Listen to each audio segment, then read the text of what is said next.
Alright, hello everybody, and welcome to my first time ever trying to stream a game of 10 candles. This is going to be interesting because I have only done game mastering once, and sorry, let me just deal with something. Anyway, I have only done game mastering once, so this is going to be something completely new to me. Also doing it as a stream. So I am not going to be engaging with the chat. Alerts are going to be very quiet, so this is going to be a lot more of a more suspenseful type of thing. Thank you, Cheese. Cheese was part of the last one, and he played as Arthur Blackwood. Yeah, that's right, I actually remember the characters. But yeah.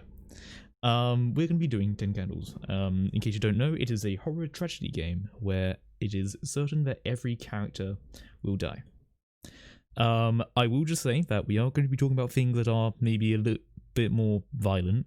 I won't say exactly a trigger warning, but I will say there are going to be horrible accents because I'm not good with voices. So prepare for that, and prepare for dark scenes and, you know, explanations of gore and death. But if you're ready for that, I feel like we can hop into it. You'll also need to be prepared because I have made a very, very bad version of the candle, of like the table of candles, but it is currently being ruined by drawing. Wait. Is this capturing it right? Hold on a second, is this capturing it? That's not capturing it. Give me a moment.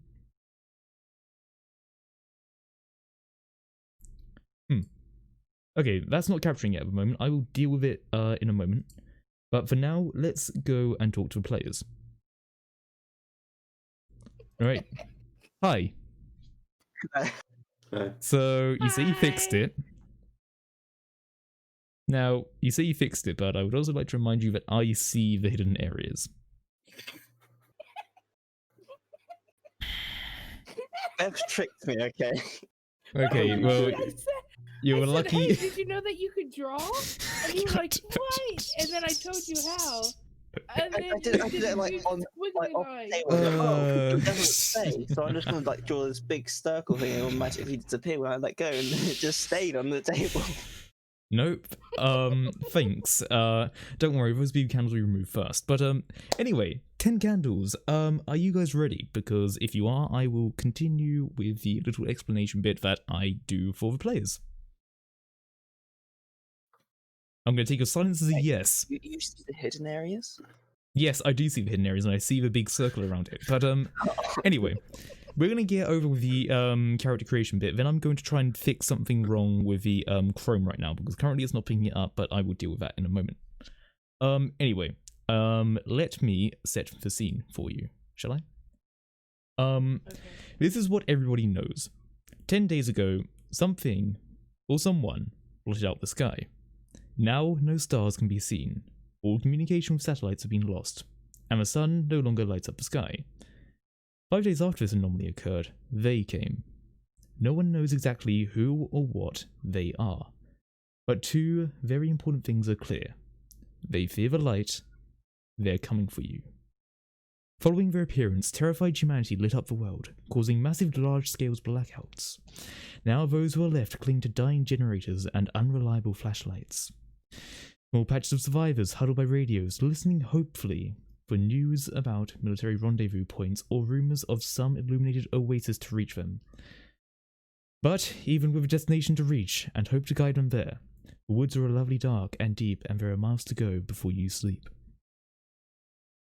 So that is to set the scene, and now we will go through with creating everything. So these will be your characters that you're going to create. You all have a category in the Discord that is more specific to you, but I can see. The only thing that everyone else should be able to see is the player name. Now, the first thing we're going to talk about are our virtues and vices. These are the things that will effectively create your character around. Something that they are proud of and something that they are happy with, and something that is going to harm them more, and something that is something, you know, not ideal about a character. So it's going to be a one-word phrase, and I want you to only write that in the channel. Do not change the channel name, just write it in the channel. So if you can think of a virtue or vice, that is great. If you need any help with that, let me know. In the meantime, I'm going to try and fix Chrome.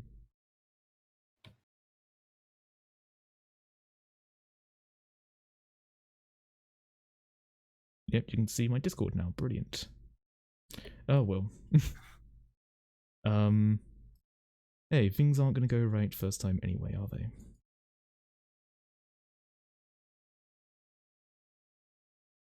So yeah, they're now going to be creating their bits there.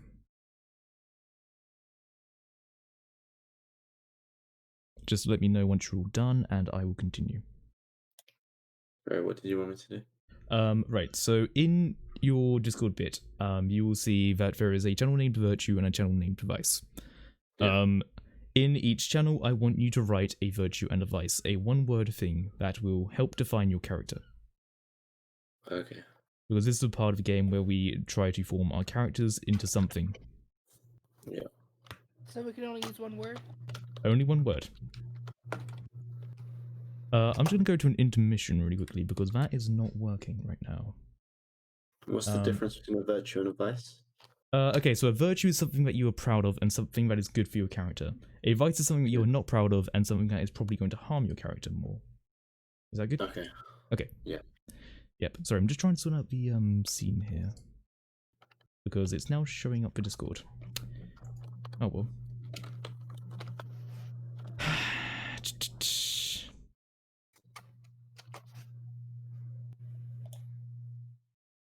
Discord. No, that's not working there. Yeah, my apologies. I'll get this working.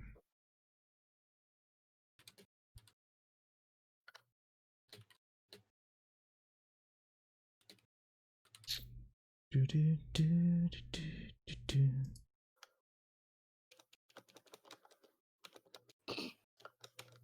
just let me know once you're done, and we will continue. I'm done. Okay. Just not picking up Chrome, period. Okay, I've done those two. Could just have it pick up the monitor and check. Yeah, Discord on I could, phone. but yeah, it's just that I am going to be going in between Discord and things like that, so it's easier for me when I'm trying to run this sort of stuff just to have it that I can do it like this. But don't worry, I'll work out a way.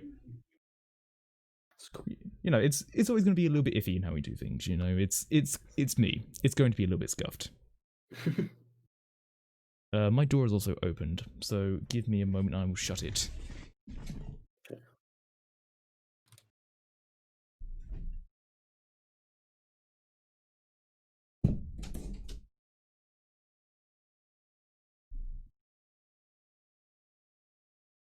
Oh, it's such a shame when you try to make something that did work beforehand but isn't working now. Huh. Typical. Anyway, just so I know, is everyone done with their bits or is someone still writing? I've done my 2. Can you check my 2 to make sure they're valid? Yep, sure, I'll check it. Okay, for now I'm going to put it to an intermission on the actual stream, but then again, this is a game that we can do with our voices alone as well, which is good. So I will just check yours, and one of the things we will actually do is that we will speak aloud what our virtues and vices are going to be. Right? Okay. Blackski, I've just noticed you haven't written one. Will I writ? You haven't written a virtue. Oh, I have it. I just need to press enter. My bad. There you go, thank you. Right, so would you like to say what your virtue and vices are? Who was that directed at? We'll go down the list, so whenever I say that and I'm like, hey, how about you say stuff, that is going to be from down the list, so we'll go 1, 3, 4. Okay, is mine... Have you read mine? Are they okay? Yep, they will actually work out fine. Okay. So my virtue and my vice. Mm-hmm. My virtue is fearless. Mm-hmm. And my vice is split personality. Right, okay. Beth, what about you? My virtue is hearing, Mm-hmm. and my vice is lonely. Okay, yeah, that can definitely work in. And what about you, Blackski? My virtue is strong, and my Alright. vice is scaredy cat. Okay, that is fine. I mean, scaredy cat, that could just be drawn down to scared, but you know what, that's fine. Now then, these characters that you created with these virtues and vices, I may have lied. They're not going to be exactly true, because what we are now going to do is we are now going to swap our virtue and vices, and let me tell you how to do that. So, what you're going to do is that with your virtue, you're going to give it to the person above you, and with your vice, you're going to give it to the person below you. So, Blackski, you are going to give your virtue to Beth, and you're going to give your vice to Morc, or, well, player 1. Okay? So, you will need to DM each other with this. This took us a very long time before, but just know your virtue goes up, your vice goes down. Virtue up, vice down. Yep, virtue up, vice down.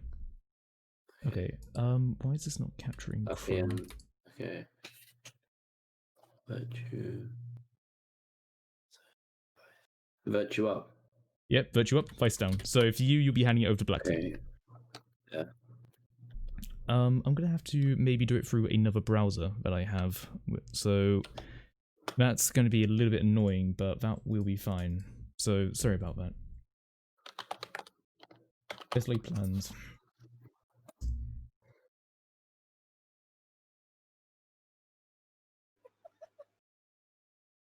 You right there, Beth?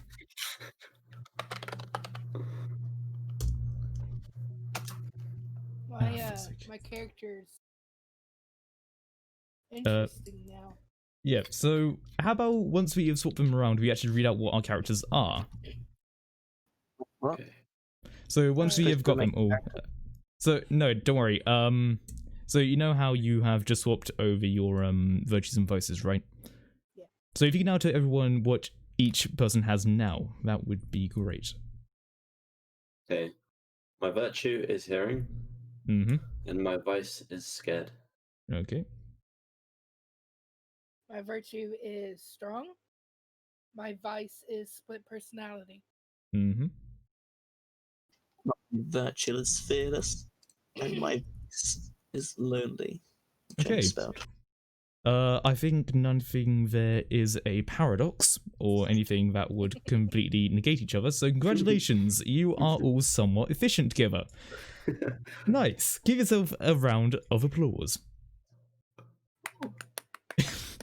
Okay, also that went so much quicker than last time, which took about 1 minute or something like that. But Okay, that would be fine. Stunning. Yeah, just setting this up now. Fucking, come on. Come on. Okay, let's try through this. It's not going to be the same dark theme, that we had before, but let's give this a go. Just give me a moment. Since we're now going to be doing this through Firefox. Or not, because it's not. Oh, hold on.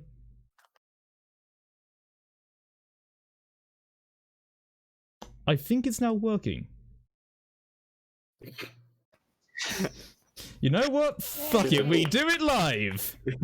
Okay, can everyone see me do this now? Is it actually scrolling down for everyone? Yeah. I see the big word line, which I did. Fuck it works! Okay. Oh, dear lord, it's typical, isn't it? Anyway, forget about everything I was doing. Haha. Right, give me a moment. Since I was You're doing gonna keep that line on there. Well, I can't really do anything about it, can I? So it's there now. Congratulations, you're all horrible people. Anyway. It's gonna be so good if I can kill you all. Anyway, so now that you have swapped your virtues and vices, you now have a basis of a character. And now we're going to think about how your character could be made after I tell you what module we are running, since in tin cans we go off a modular system with how things go. Blackski, as you recall, last time you were in a city in a hotel, but you were trying to get to a military evacuation zone. This time, our module, which is somewhat related to the name of the stream, is Final Descent. The local airport handled the situation as well as possible when the sky went black. At first, the staff tried to keep everyone calm, and flights were simply delayed. A couple of days later, the airport resumed business. Then they came. Terminal B went dark first, then C. You are in Terminal A, where the generators have held for now. Only a few short minutes ago, there was an announcement over the airport intercom. A strong, confident voice said, "If anyone's left, I'm in Terminal D. The power's still on here, and there is a plane fully fueled at gate D14. I'm a trained pilot and will wait 3 hours for anybody listening to get here before I take off. There has to be somewhere that is safe. You make it safely to Terminal D. The tram may still run, or you might be able to make it through Terminal B and C. The pilot must be right. Safety's out there somewhere." So, you are all in an airport. That means when it comes to characters, which is now what we're going to talk about, try to keep that theme in mind, because whilst there are some characters that may or may not work, for example a terrorist, there are some that might work better, like a stewardess. Anyway, let me go on to the next bit, which is, believe it or not, character concept and presentation. So this is going to be the part of you where you name your character. So you will rename the player name category, and you will write in there a short paragraph about yourself. So this is just going to be something that gives you an idea of what your character actually is and who they are. So something that if you were to look at someone, you could instantly pick up, that's their sort of person. You can think of age, anything like that. You can be as young or as old as you need be. I would say you could be a dog as well, but dogs don't really fit in an airport. So, you know. Hey, you get sniffer dogs in airports. Yeah, I mean, yeah, you could if you want to. You could be fine with a sniffer dog. What's the name? So yeah, you rename the player concept / player name bit to your character's name. I hope everything's still going okay. I think everything's okay for the stream. Let me know what it's like and if anything is wrong. Actually, wait. Cheese, you'll just have to at me if anything is wrong, but if everything's okay, don't at me. So yeah, you'll just be thinking about your goddamn characters. Now, Mark, I would say you need to use a full name, and I would also say that maybe referencing someone in real life isn't too bad. Maybe creating the new Oprah is. I know no one with that name. Yes, totally. You are totally not going to show someone this stream. Okay. Mm-hmm. So a full first and second name. Yeah, first and second name would be appreciated. And if you want to as well, in the Roll20, you can rename your characters there in settings, and you also rename yourself in the Discord if you want to. So that way we can get a better bit of interconnectivity with everybody.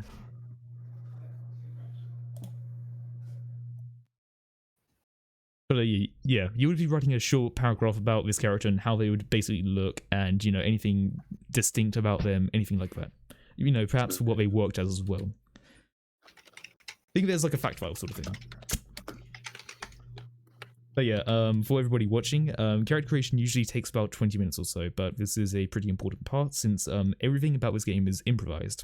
The only things I've really planned is have a rough idea of what they are, and think about what module. That is all I've done, and everyone else here hasn't really done too much in regards to thinking about their characters, hopefully. So, yes, it's going to be a lot of improv and a lot of just getting things done, but this is very much an important step.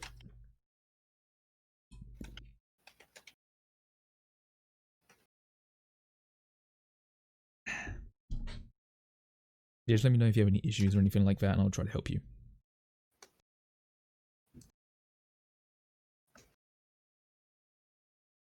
How descriptive do we have to be? Doesn't have to be too descriptive. You remember that example I gave you when I was talking to you about things like Max Steel, 40, retired lawyer, wears a tailored suit and looks like he's a smoker or something like that. You could do something easy like that. By the way, Blackski, I suggest you write your description in the Max main bit, not the player stack. The player stack stays blank. Hey, Blackski, have you ever played this game before and how we do it here? I'm just curious. I forget. Don't worry. Don't worry. I'm only grinning you a little bit. It's all fine. Don't worry.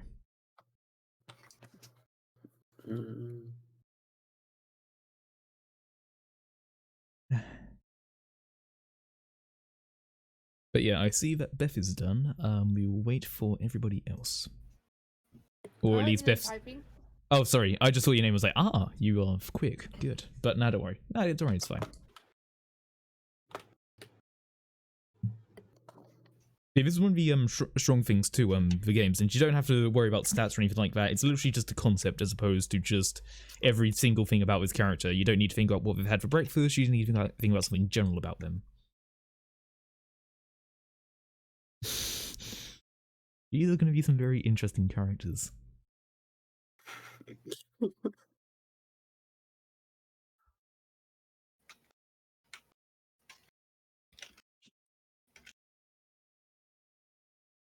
Yeah, once we're all done, we'll also read out our characters, and if you want to do a voice for your character, feel free to, because I'll be trying to do voices for the NPCs, so you can join me in my suffering.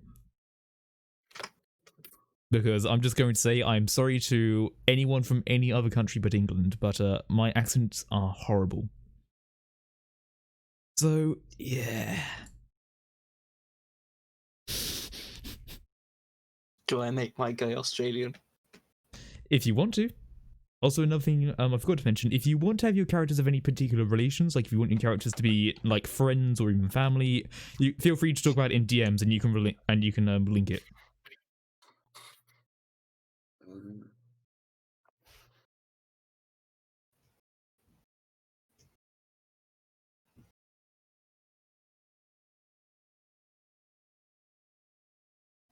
Yeah.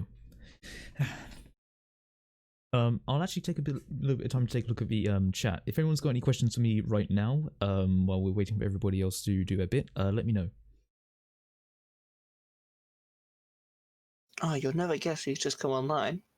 Oh, did Carol? Oh, is Carol here? Oh, he's online. Ah, shit. Oh, is he actually here? Okay, if he's okay. Cool.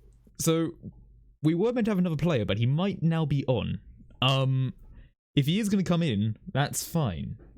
It's because we haven't started the game yet. I'll just have to quickly get him to speedrun some shit. And I will just give him some virtues and vices. I think that's what I'll end up doing. If he does come in. Okay. That's fine. No, okay, no questions. Perfect. Nice. That either means I'm doing everything okay or I'm doing everything absolutely horribly. We will soon find out. I might be noticing a theme.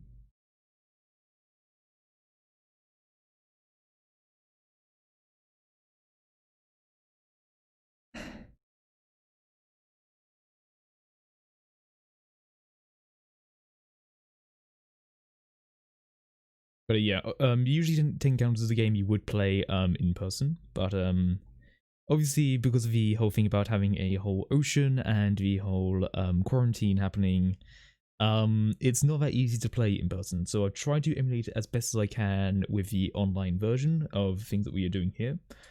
So hopefully that is still satisfying enough for anybody who knows anything about it. The game can be pretty smooth, yeah. Like, basically once we get into it, it will start going a lot smoother. It's just right now we're creating the characters, then once we get into the narrative, I think things will really start steamroll a little bit.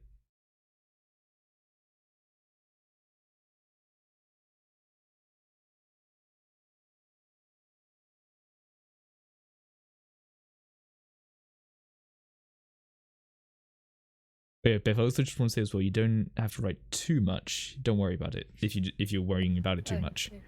Yeah, you can just keep it as like what they're looking at. Fine. Okay. That's fine. I just don't want you to write a whole essay.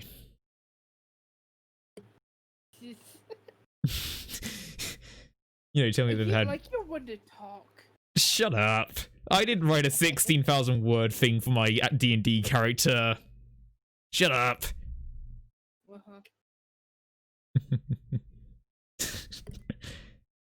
Oh, these are going to be some very interesting characters that we have. I am going to say that.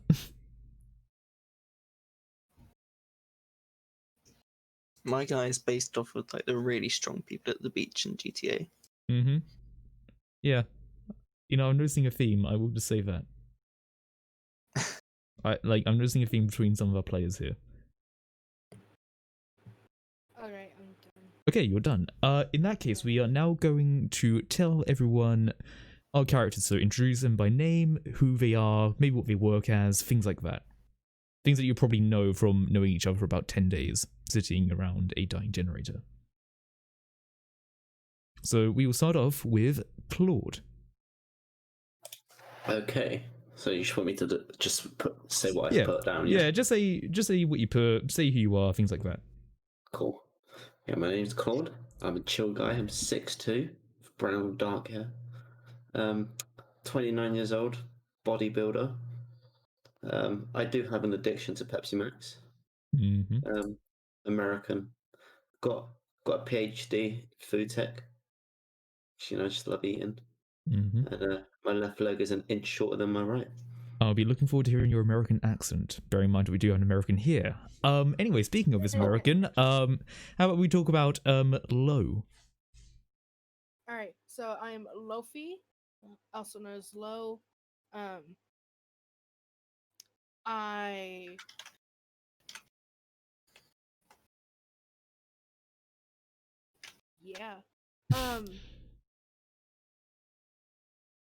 not good at these. I don't worry. Being put on the spot. Yeah, don't worry. Don't worry. Just read out some parts that you said about if you want to, or just think about a random job, anything like that. Like appearances even, what they wear.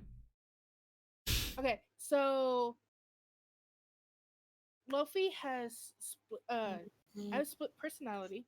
So and that comes from a very traumatic event. Basically, I have a phobia of heights, of the dark, of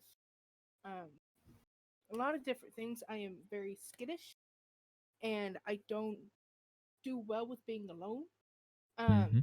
To combat all of this, all of my mental health issues, I took up bodybuilding and kickboxing. So, yeah, I might be crazy, but I'm strong. Yep, and I think a phobia of the dark is very much justified in these times.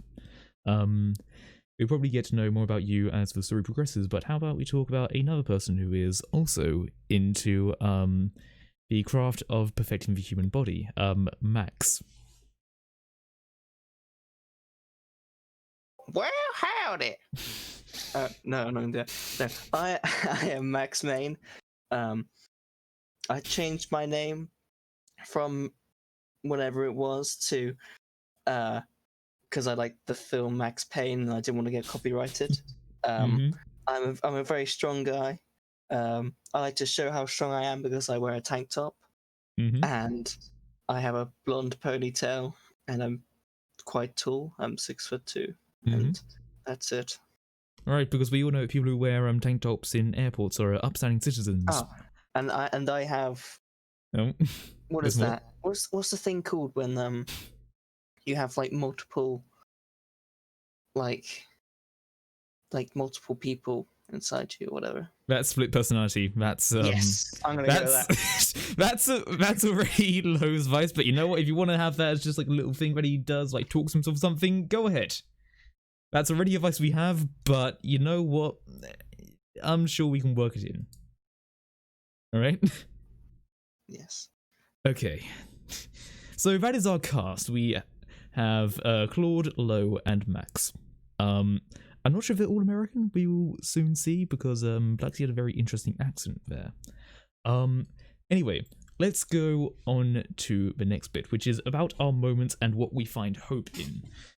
This is something your character will want to do to try and relax or find some sort of guidance or anything like that. Something that they have maybe not been able to do. Think of it as like your bucket list thing that you would do before you die in a pretty bad situation. So this can be anything very simple, such as sitting down and finding peace for a moment, talking to a loved one, or it can be something completely unachievable if you want to do something like that. So in order to write this, you will quite simply start off with saying, I will find hope, and then you'll write a situation in which you find hope.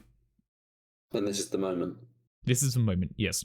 Cool. And this is the one where the hope dice will come in, so bear in mind the context of the situation, try to keep it within that. You're not in somewhere that is going to be very outwards, you're very much in one specific sort of area. Please don't make it about an animal. I beg you. Also, you don't have to mute Mike while doing this, but if you want to, go ahead. I gotta think about them accents, man. Yeah, don't worry, you can feel... oh, is that what you're all doing? You're practicing accents when your mic's muted, I understand. Well, that's what I'm doing. I mean, Beth's been muted for a very long time, so I'm now very curious about what her accent is going to be. American accent.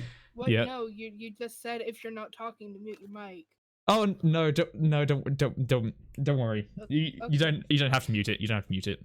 This only comes to a later bit, which we talked about for about 10 minutes, which will probably only take about 1 minute.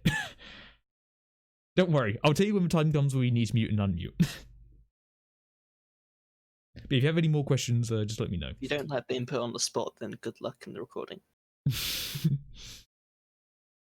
Yeah, this is a lot about improv, so don't worry.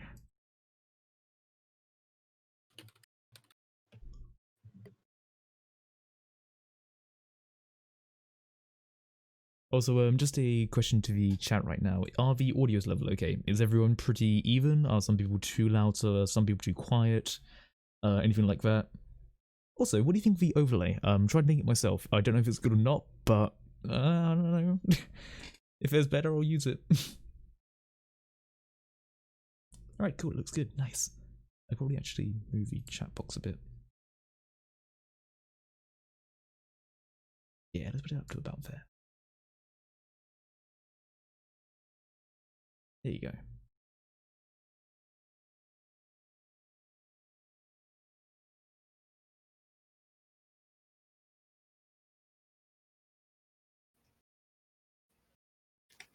Can you check? Okay, I will say with your moment, that's going to be pretty unfeasible. Bear in mind the situation, the context, and how you have 3 hours to find a plane. Oh, sorry, yeah, I forgot. Yeah, bear in mind you are at an airport, and you do have about 3 hours, so try to factor that in if you want to make it at least somewhat achievable. Wait, does mine work? I think yours could work on I think that if you think about it literally, maybe not. But if you think about it about a much more broad thing, that could definitely work out. It doesn't have to be the physical thing. Exactly. Yeah. Think about it on a much broader spectrum. Yeah. Yeah. Like that. Is mine too easy? That will certainly work, Claude. Why the fuck are you two in sync? Okay. What? Fine. No, Dora, you'll understand. We all have our moments done. Claude, how about you say what your moment is? Because we will all be sharing our moments, since this is something we're all going to try and help each other try to get. Since this is basically your goal as a person who is trying to survive. Okay, can you give me 2 minutes? 2 minutes? Yeah, sure, I can give you 2 minutes. Can I change mine? If you want to change yours, yeah. I mean, we're not in game right now, so if you want to change it, go ahead. Nothing is cemented right now. It's when we start the game, it's cemented. So if you want a bit more time to think, by all means. Also, you have about 2 minutes now, so don't worry.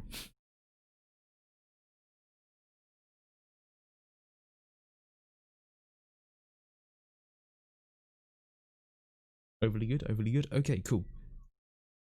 Yeah, I'm sorry about all the lines that have been drawn on. Yeah. Who was the one that did it? Because I know, of course, it'd be the artist that picks it out, but who was the one that did the act? It was me. Blackski, you already know about the drawings from before. I honestly didn't know that I could draw. Blackski, did you not remember Carol drawing and then me saying, "Oh, well, I can't rub this out now"? No. God fucking damn it. Oh, am I the only one with somewhat of a functioning memory right now? You can just select the right color and color over it. Yeah, but I can't be asked. I can do it. Well, not in the fog. I'll just do random colors out in the Well, fog. I'll tell you what, spoiler alert, let me show you something. Hold on. Just show me all the Do you bits see which, do you see all which that? need fixing. Basically everything from above there. That's not the right shade of red. Don't do anymore. Don't do There we anymore. go. Don't do any. Yes, I'm fixing. Don't do anymore. Let's go extra large on this. Don't do anymore. You're fine. Your job here is done. You're not being paid. Oh, for fuck's sake! It's Cut! fixed. Cut! It's fixed.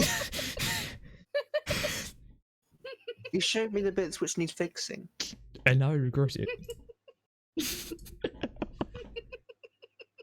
I would also like to reiterate, this is a tragedy horror stream, but it's going to be very serious. Yeah, as you can tell, we are very serious people here who, take this thing super, super seriously. Yes, I'm not the only one here, it's just edgy. Anyway.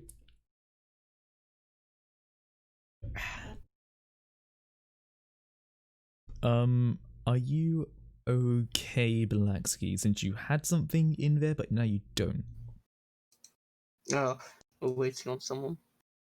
Yep. I mean, it's just that I'm looking in moment and I don't... Hurry up. Uh-huh. Person. Uh-huh.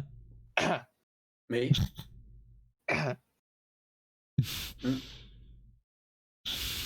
I give you idea I know what's going on, but I'm not going to say anything.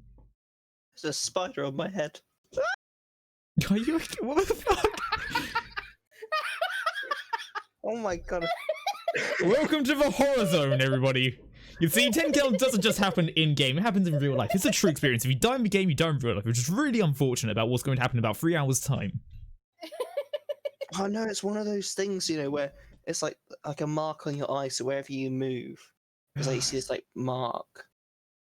And it's just this black dot on the side of my screen. I thought, well, side of my eye, and I thought it was a spider. Oh, God. There's a spider on my head. Ah! Honestly, I don't like spiders. Spiders bad. All right, cheese. I'm gonna update that.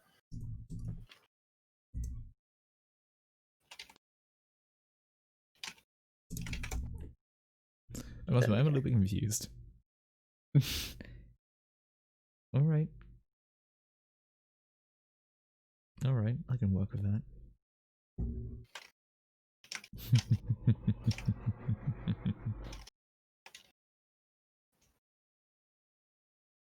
I probably may have broken my rule, but oh well.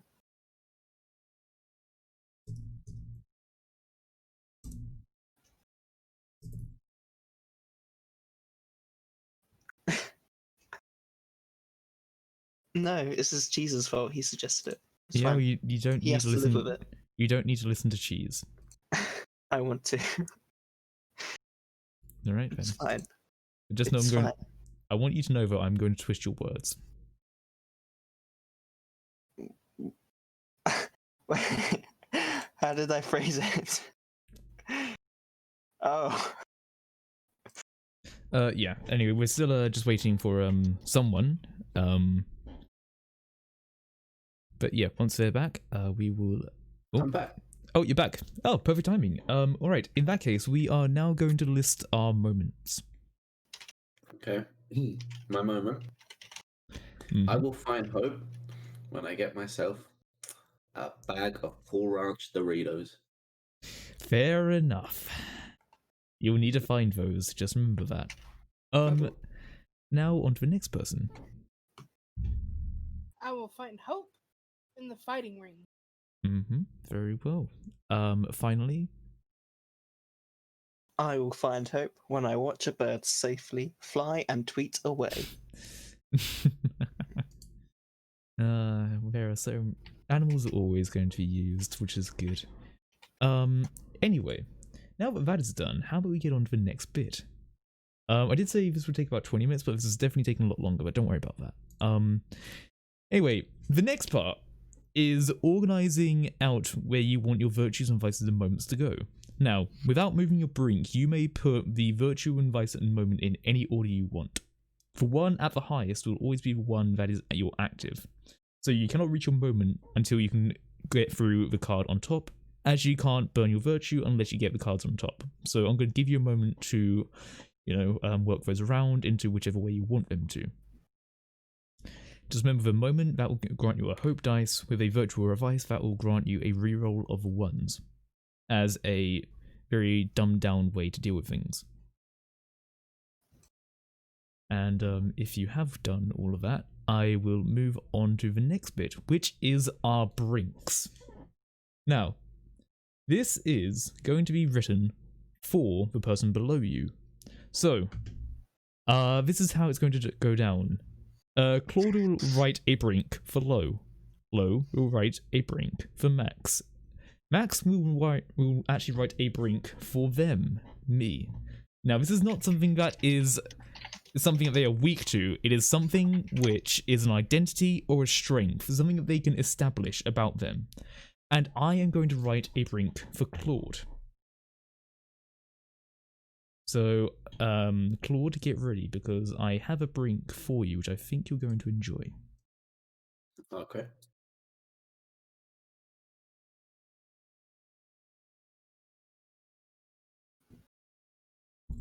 Another thing as well is that when you write a brink, you'll start it off with "they have seen you" or "I have seen you," since your characters will see this person doing it. So, as Lo has seen Max do something horrible as a brink.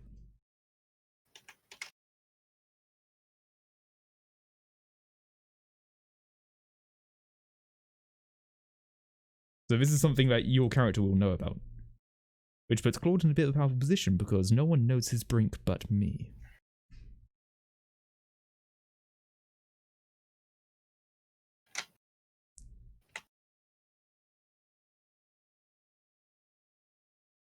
Okay, I can work that in as my brink.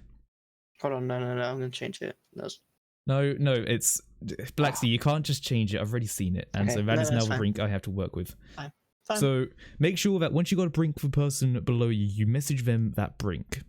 Okay? Do I message you or you fine? Sorry, what was that? Mine work. Hold on, okay, hold on a second. Can I just check what happened here, since I heard two people talking at once? Beth, what did you just say?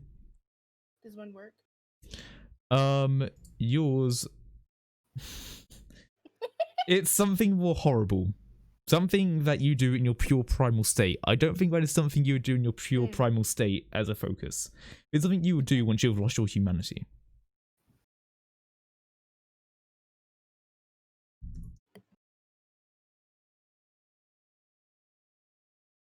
Also, another thing I would say is that try to keep them a little bit more vague as opposed to very specific in things.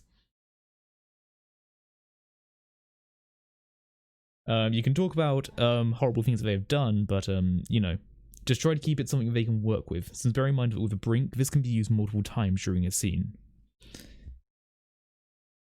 Yeah, this is something that someone has done in their primal state.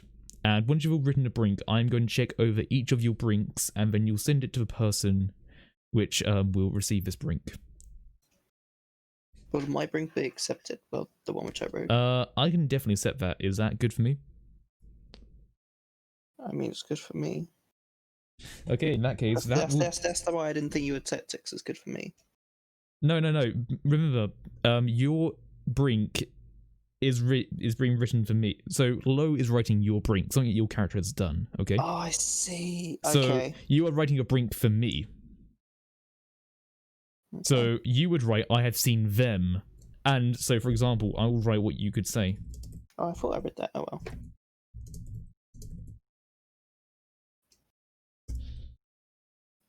So you could write something like that. Is that good enough as a brink for me? Sure. Okay, I will make a note of that.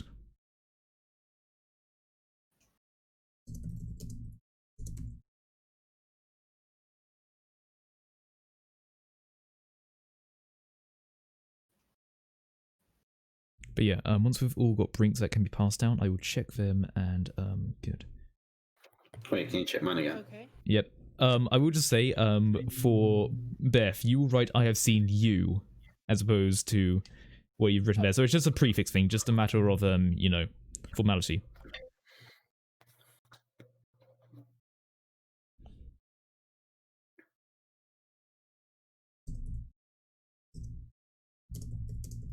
Is mine good? I will check.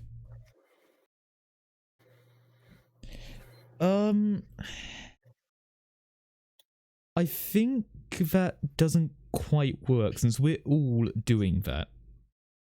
Okay. So this is something much more that you would find abhorrent and something that would make you lose trust in someone. This is something your character has seen Lo do that has made you question their sanity.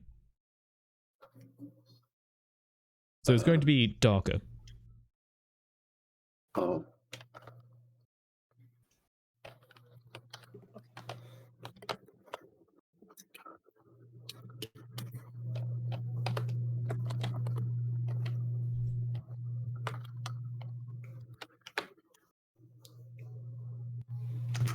Okay. I also hear a massive humming sound from someone. Is that someone here? I don't know. It seems to be gone, but I heard it too. Yeah, I heard it too. Okay, I think that was probably from you, Mark. But don't worry. Let me check your brink now. I left my mic muted most of the time. Okay, that could be interesting. Yeah, I think that could work. Okay, so everyone now has a brink that can be worked without telling anybody what the brink is for that person. I want you to send that brink to the person below. Claude, I've already sent you the brink that you are going to have. Then Claude will send that brink to Lo. Lo will send that brink to Max. I have received a brink from Max already. And you're just going to overwrite in brink what your brink is. Okay. Is that one better? Chaos? Let me check. Yeah, that could work perfectly fine. Yeah.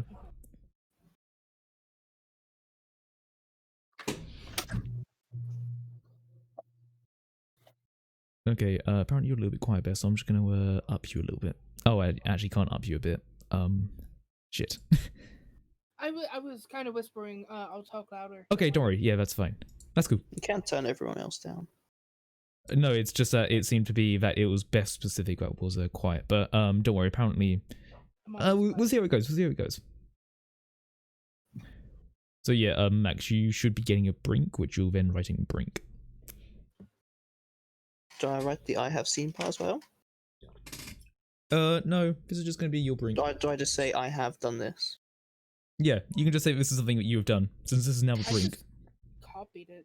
Yeah, you can just copy it. If you want to, you can rewrite it as, so for example, you can cut out the "I have seen you" bit if you want to. But just remember, if you've written a brink for someone, your character has seen that person do that, okay? So you can by all means expose someone about that or keep it quiet. Okay. So, Lo, you have seen Max do that thing. Yeah. It's up to you whether you want to expose it or not. Okay. You can write it as a "I have" or anything like that, but, you know, it's the same sentiment applied. This thing has happened, that is under your name, so, you know.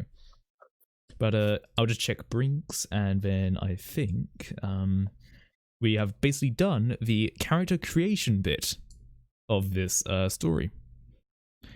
I believe we have an hour and 15. Yep, don't worry about it. But yeah, I think from now, one of the things, actually no, don't worry, I'll ask about that later. But now we are going on to a bit that I dread. This is going to be the voice recording part. This is going to be what you put as a final goodbye to the world.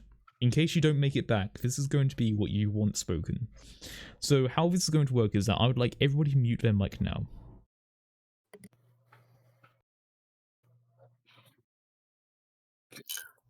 Oh, sorry. My mic is muted. There's a button on my microphone itself.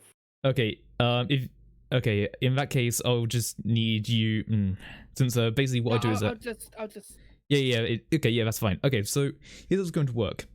These are going to be muted. Once I mute my mic, Claude is going to start by unmuting his mic, then doing his voice recording, as though he's making a last goodbye. Once he is done, he'll remute his mic, then it will go to low, then it will go to max. And hopefully, it will sound like a good video recording. Let me get things set up, and then once I mute my mic, you'll get ready to go. Because I just want everybody to know I am literally putting my phone in my headphones, and I'm recording the output from that.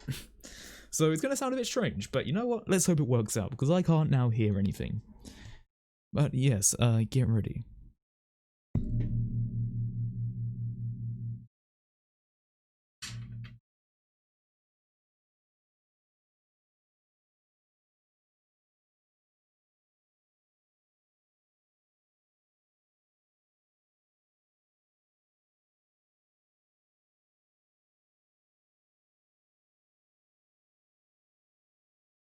Okay, we're going to try that again, because I can't hear you, Claude. You're still muted. Nice.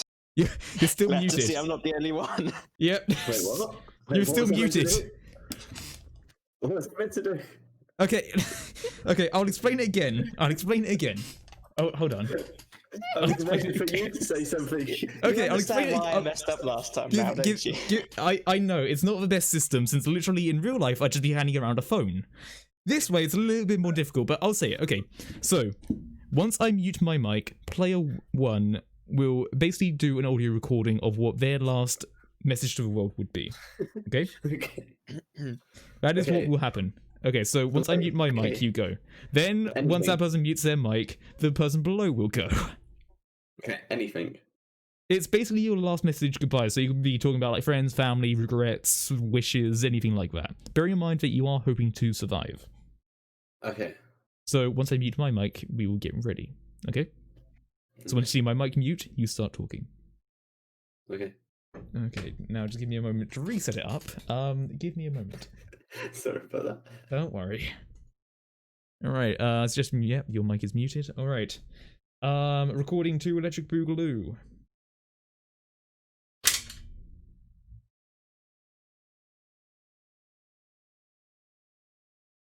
Hi, my name's Claude. My final message is, I really wish I had that last slice of pizza before coming to this airport. I'm terrified. I miss my girlfriend, my mum and dad. Oh my god. Please send help.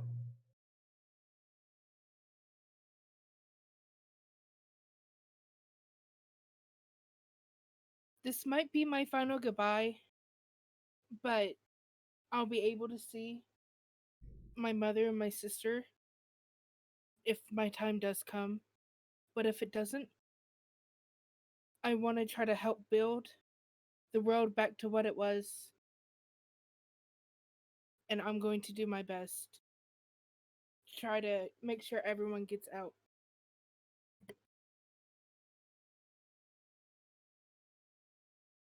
Yeehaw! I'm John Dickinson. No. I'm Max Main. I have split personalities, and it's quite hard to keep John Dickinson under control without my meds. They run out, and I'm trying to look for some more. I like birds. The nature is quite nice, and I hope I can get through this to see some more birds. They're really nice.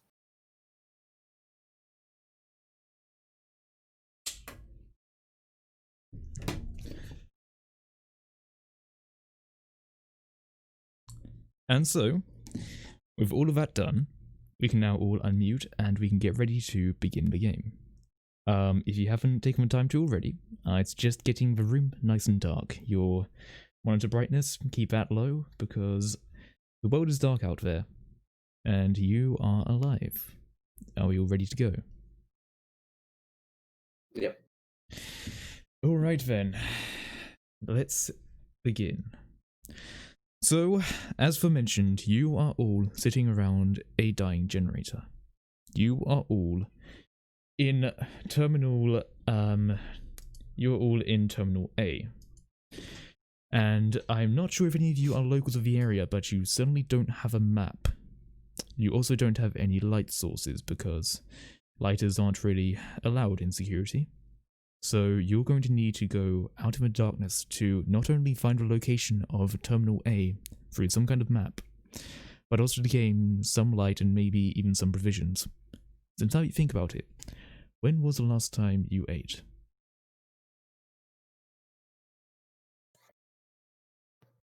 Six hours ago. So now feel free to discuss as characters what you would like to do. You are all sitting around a dying generator. Okay. We gotta explore. Yeah, we have to. Yeah. Gotta find some food. Then where are we going? I mean, we're in an airport. It's dark out there. And this is about to die. Where are we going? We could search some of the luggage. Yeah, we could search the luggage. Where's there any the luggage? Is there any luggage? So one of the things that you will notice when you are looking around is that you will notice the smell of corpses, which is one of the first things, but you can't see them. You know people did have hand luggage, but you also know that in this terminal area there is a shopping area, which has like, you know, small cafes, tourist trap sort of shops. So there are still shops available, or you could try looking through bodies to try to find some source of light or a map. I said a shop. We can try one of the shops. Yeah, let's go try one of the shops. Okay, so you want to go to try and find one of the shops in the darkness, do you? Yeah. Okay, Yeah. so do you have a shop in mind that you particularly want to try and find? Are you just looking for a general shop, or are you looking for a shop specifically? Let's go to Poundland, man. Poundland's all the cheap stuff. You can get my tobacco and other cool stuff. John Dickinson loves tobacco. But flashlights, we need light. We need to find the flashlights. I'm sure they have flashlights in Poundland. Or Dollarland. Are you sure that's even at this airport? There's always a Dollarland everywhere. They're a multi-dollar industry. I mean, Claude, one of the things that you probably know is that you were walking through, you definitely did notice like a few shops that did sell like, you know, the little like wind-up sort of flashlights, and you do know that on one of the pillars somewhere you might have seen a map. And you're not entirely sure how far away it is, but what you're at least hoping is that you might be able to get there. Yeah. I say we look for the map along the way to trying to find a shop with one of the wind-up lights, torches. Right. So, Claude, just to check, do you want to lead an expedition to try to find a shop with some lights in? Yes. Well, we will now go to our first conflict, because you are walking out in the dark and you are not certain what you will find out there. Now, in 10 Candles, we measure things in the term of dice that we roll. We roll about 10 d6s now in order to see how successful we are. If we get a 6, that is a successful situation that will then allow the person rolling to take narrative control. They can then say, for example, what they find, where they went, things that happened. If they do not roll any 6s, however, things may be a bit of an issue. So, Claude, feel free to write in 10 d6s as your roll. Okay. Okay.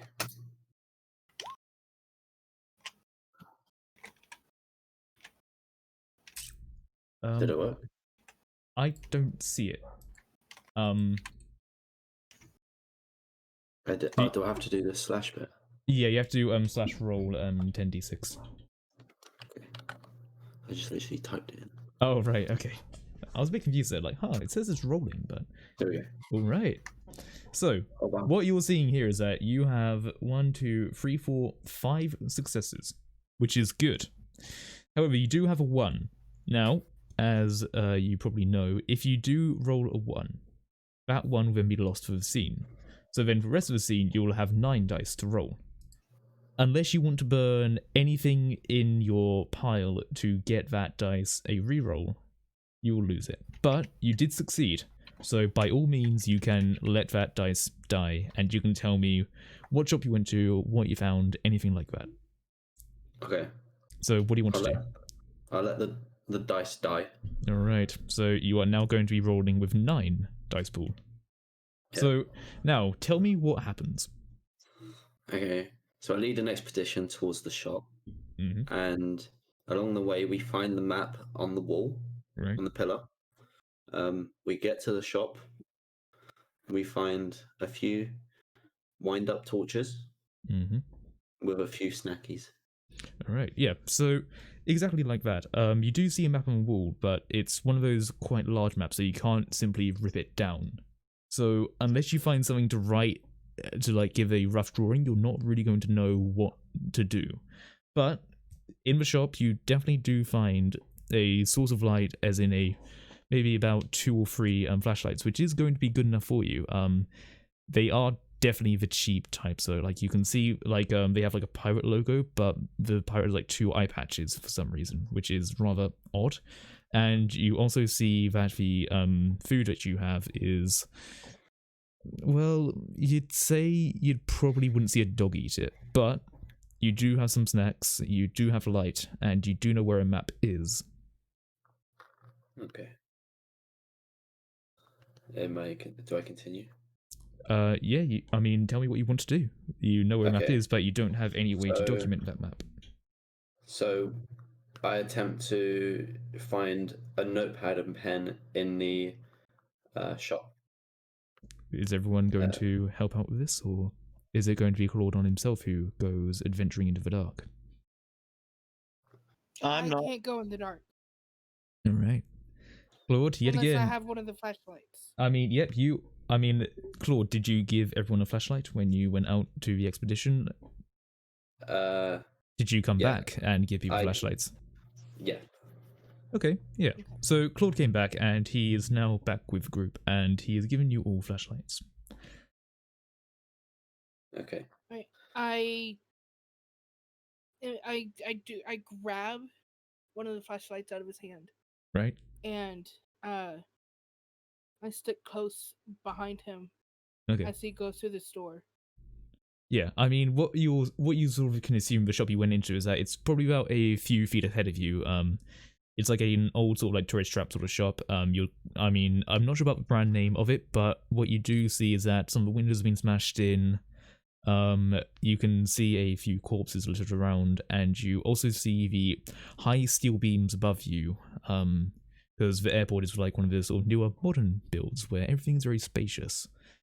And unfortunately, with the flashlights that you have, they're not that great, so you can't really see that high up or that far in front. But for the meantime, you do have light, so that's something. You can at least see a bit further. Okay. While we're going through the store, if we see any like batteries or anything, I want to shove them into my pockets. Okay. Yeah. So, Lo, are you now going to be doing another search for items? I'm sticking very close behind Claude. Okay. So doing a search, I want to say no because I'm not searching myself. Right. I'm just, while he's searching, if I see anything, I grab it. Okay. Well, batteries, I grab it. Right, okay, so if Claude was to initiate search, you'd probably look for something. Max, do you have any input on anything going on? Are you following? Do you have any knowledge about this map that Claude has mentioned? Maybe? Dazzy mentioned it. Max, he he looks around for the Poundland equivalent of whatever is there. Do you want to find a Poundland shop? Hell yeah! I'm going to have you roll for it. Is it 9 now? You have 9 dice to roll to try and find the equivalent in an airport of a Poundland.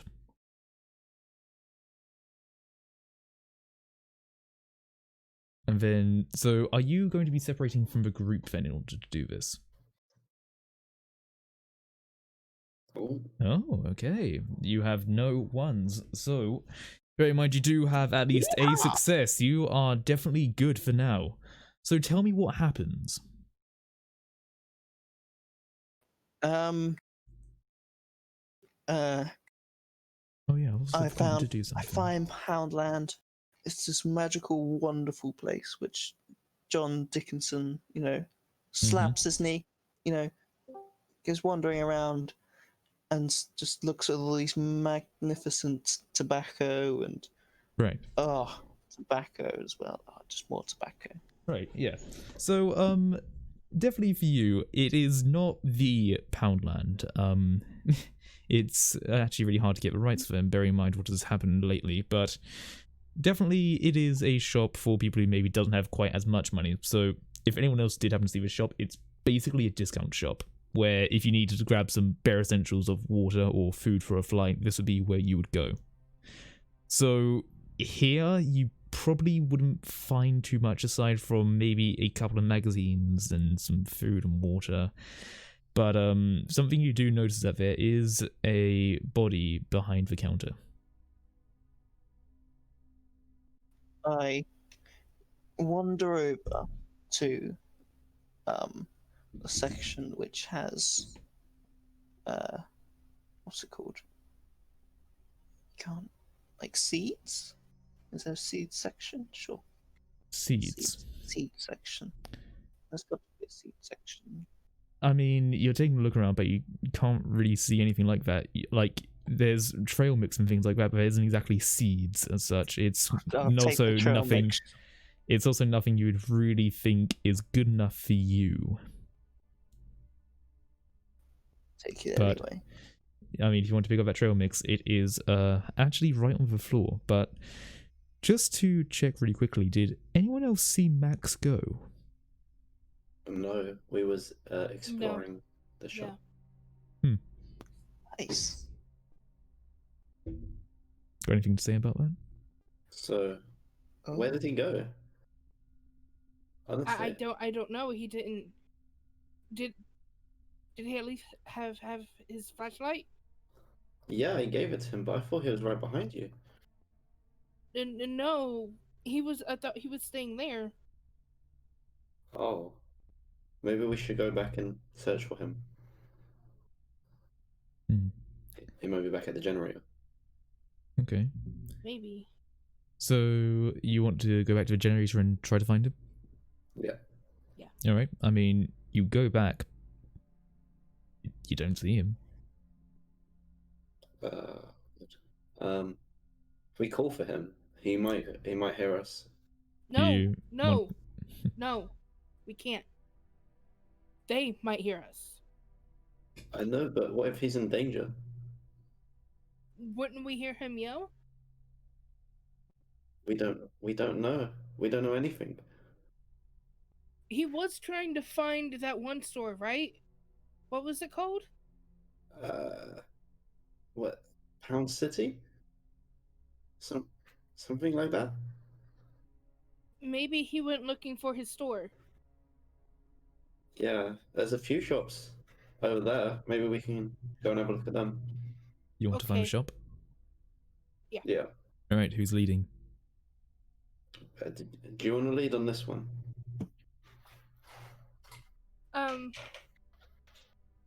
Sure.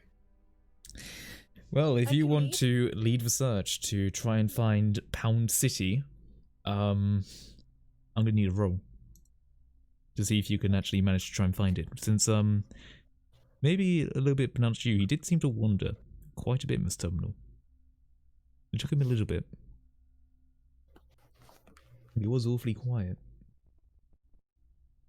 So do I roll Yeah, you type in /roll 9d6.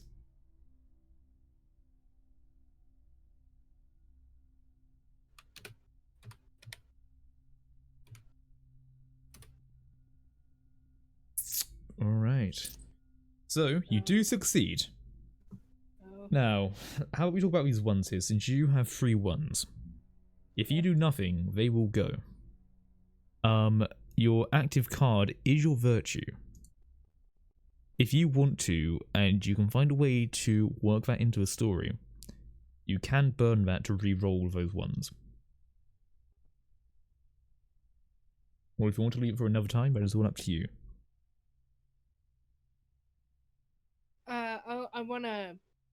I don't want to use my virtue. You don't want to use it yet? Okay. No. Moving on, you will have 6 dice to roll. But, Right. tell me what happens. So we go out, and I'm shakily holding the flashlight in front of me. Mm-hmm. We hear creaks and, distant noises throughout the airport. Yeah. And it startles me. So I start jittering off or avoiding certain places that are intimidating and scary. Mm-hmm. So we get lost and we get turned around quite a bit. Yeah. And before we stumble upon, the dollar store. Yeah, exactly. As you are running around, I'm assuming Claude is following, you start quite sort of calmly, but you do start to pick up a pace a bit, and you just start to hear more and more echoes, whether it's your own footsteps or someone else's, you're not quite sure. You do notice the terminal is large and that echoes seem to carry everywhere, but you start seeing body after body after body after body after body, and you just start running. And you run around quite a lot, and it's such a shame that you soon start to not hear the generator as you continue to run around in the darkness. But you do get to the shop. But Claude, I'm not sure where that map is anymore. Oh, good. But you do find the shop, and you do see Max picking up a small packet of trail mix. Yeehaw! Max, what are you up to? Why did you run away on your own? Why didn't you tell found us? myself some trail mix, and there was a rolling storm coming ahead, and I thought I'll walk down yonder, scour the place. I found myself a Poundland, and I saw trail mix. We were dead worried. We've seen so many bodies getting here. I ain't seen no bodies. Are you sure? What do you mean you haven't seen any bodies? I seen this trail mix though. Something you will want to know is that the trail mix is sitting in a pool of blood. You don't know where the blood originates from, though, since there is no corpse to be seen in the shop. Someone spilled that juice on the floor. Max, there's blood. Let's find this bottle. Juice! That's not juice, it's blood! Let's find this bottle. This juice bottle. Let's see where it came from. You want to find the juice bottle? Where did... Just to check, did you say you want to find the juice bottle? Let's find the juice bottle. If you want to find that juice bottle, you got to do a roll for me, bud. I don't find the juice bottle. You don't find the juice bottle. Well, yeah, it's pretty apparent since, you start to think, and, you starting to think a little bit differently, and you start to think, wait, why would there just be juice on the floor? That seems rather strange, like... I take the trail mix and I go to them. You go to the what?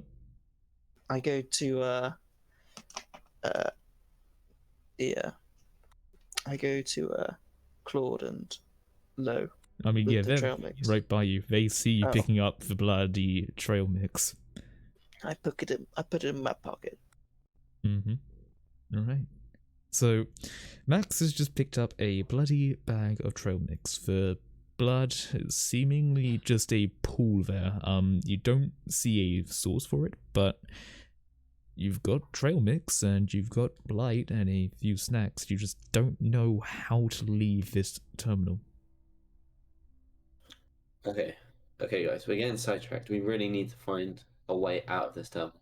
As you hear that, you do start to hear some other footsteps. None of you have been moving, but you just know that from the terminal that things seem to carry, but these are different footsteps. Heavens to Betsy! I've heard some footsteps coming over yonder. I'm afraid. I duck Could be behind. them.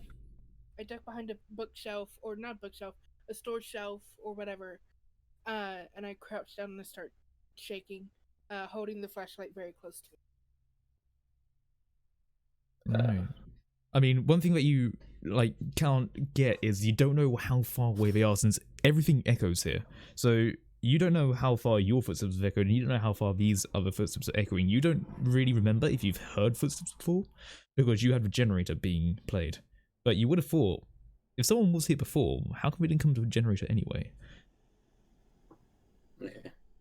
I shine my flashlight out the door of Townland to see if I can see anyone.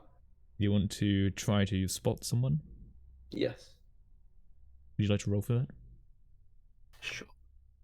Is Let's it get still to roll. 9? It is 6. 6.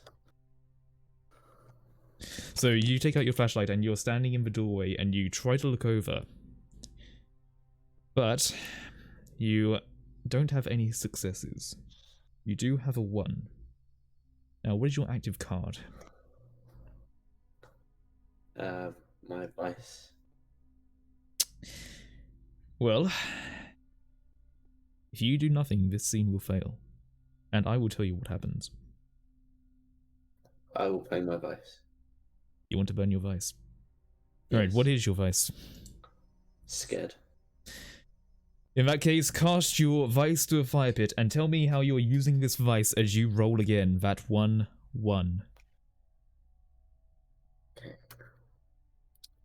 Tell me how being scared is going to help you in this situation.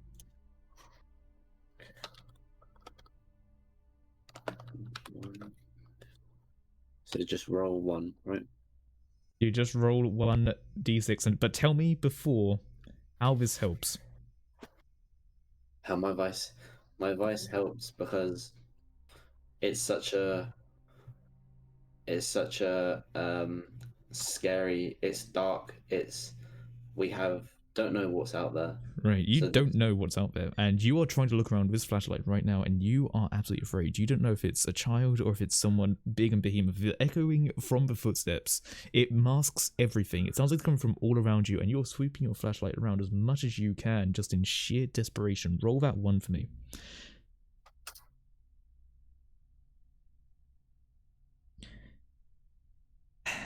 That did not succeed. So Nice.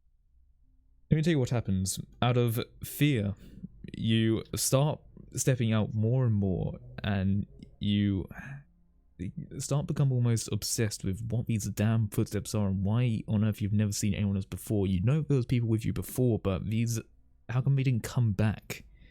They never came back, and you are now obsessed with this fact. And you could have sworn you heard something come from behind you, and you just throw your flashlight. You throw it at exactly what that source was, but there was just nothing. You just see it spiral around as it starts bouncing everywhere. And somewhere to the left of you, you hear, "Shit! What was that?" We are now going to darken the candle. And we are then going to speak truths. So, these things are true. The world is dark. Now, we are going to keep count of the truths that we say, because the last truth will be a universal truth that we all speak in unison. So, we have 9 truths to speak. Claude, will you begin?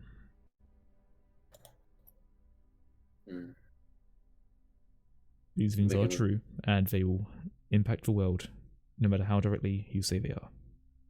Which one's not true? Just say something that you want to be true. I just want everyone to be happy and to be themselves. That's not something you can really be truthful about. You could say that you want to, but that's not something very truthful. But if you want that to be your truth, that can be it. Yep. Alright. You believe it. You want people to be happy. Hello? I want there is a way to fix the generator. Alright. Max?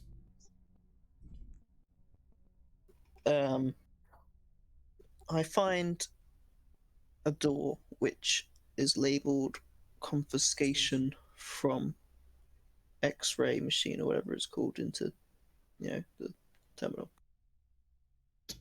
Okay. If you get what I mean. Yeah, I think I get what you mean. My truth.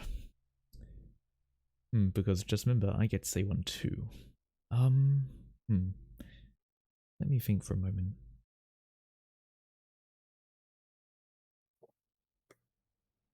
The door actually leads to a small staff room. While it is labelled as an X-ray machine, there is no terminal nearby.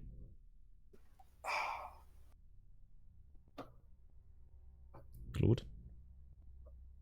Yeah. Would you like to say another truth? Okay. I want that to be. I just wanna get out of here alive. That can't really be a truth, it needs to be something a little bit more specific. Be as specific as you want. You can make things appear. You can say that there are merely items laying around. It can be almost anything. It can be anything about the weather, anything law-based, or anything right now.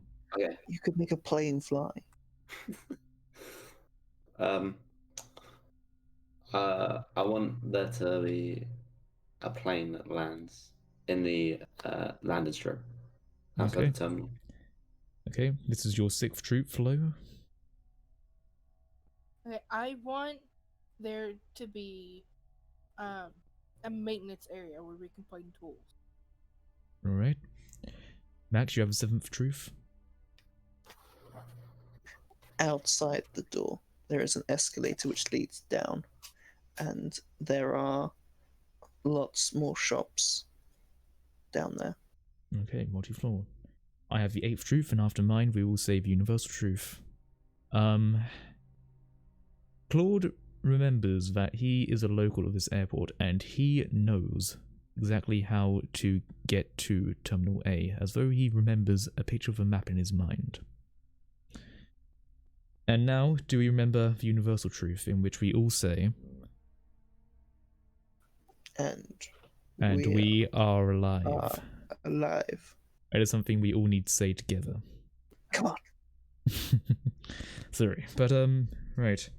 Claude, you throw this, but something that people hear above the sound of a flashlight is a small plane that you hear somewhere outside. You don't know where it is, you don't see any lights, but you hear this plane land. Then you hear the sound of grinding. You hear the sound of metal upon tarmac. As you're not quite sure how this plane landed, but you then hear a sudden crash as the terminal shakes.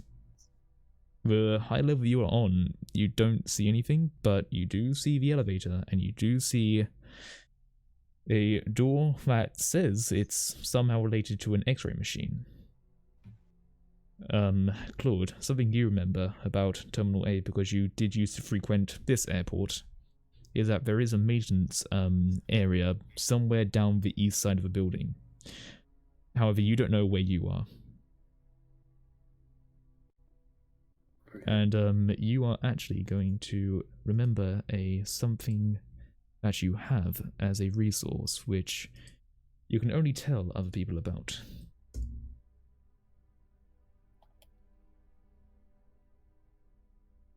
But let us proceed from there. Claude, you have thrown this flashlight, and someone has said, "Shit, what was that?"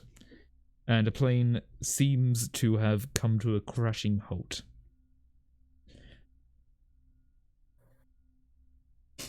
Okay. I run back to the shop, Panland. Mm-hmm. To try and find Lo and Max. Yeah. As you're running back, you hear someone else go, "Fuck, I don't know, man. What the fuck was that? No, not that. Not that shit, man. The other thing. What do you mean the other thing?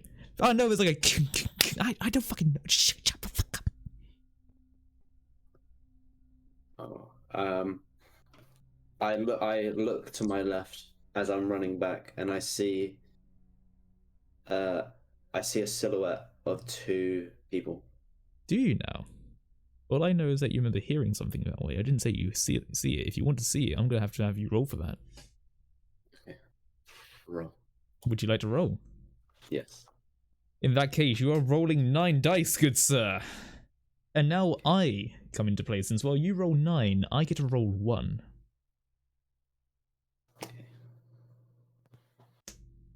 You need to slash roll 9d6.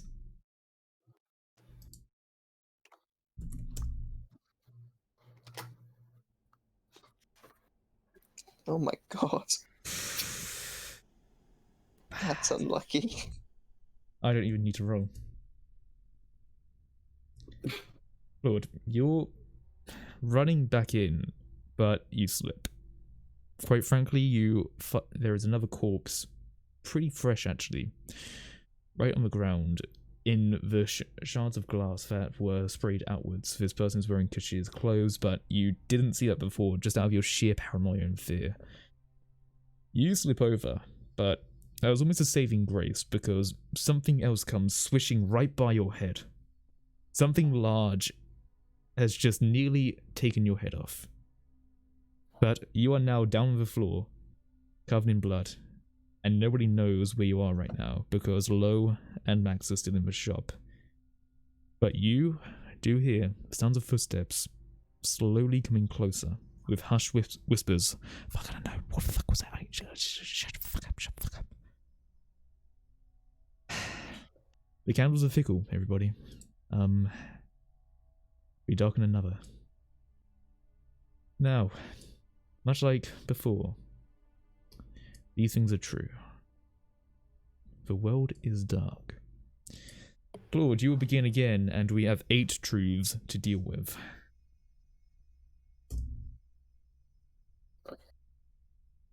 I hope I make it. I want to make it back to Pounder. I'd recommend that you don't say about your hopes. I'd say you recommend about something that does happen, or something that you find, or something that is certain. You make it out. You can say that something happened before that you can reference to, something you've seen before, anything like that. Yeah, yeah, make it back to Pounder. You make it back? Yeah. Okay, that is 1. Hello? These 2 people are friendly staff of the airport. Okay.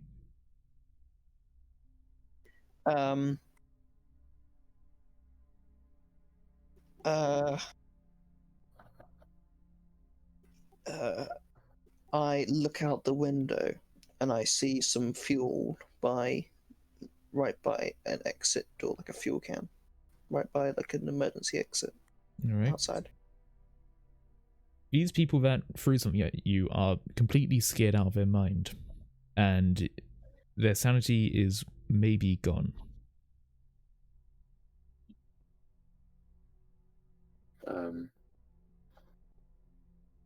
I hope they don't see me. All right. I don't want them to see me. Sorry.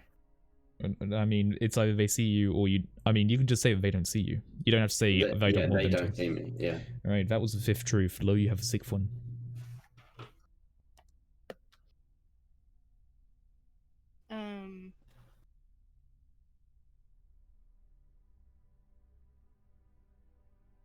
He already said that he makes it back, right? He already said he's made it back, and he is now not going to be seen by them. Okay.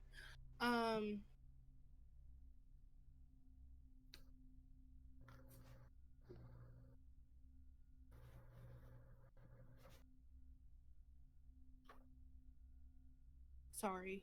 Yeah, don't worry. Take your time. These are important, as these are the ways that you can maybe try to find a way out of Terminal, since you have not even left the Terminal yet. And only Claude knows the way out. So try to keep him alive.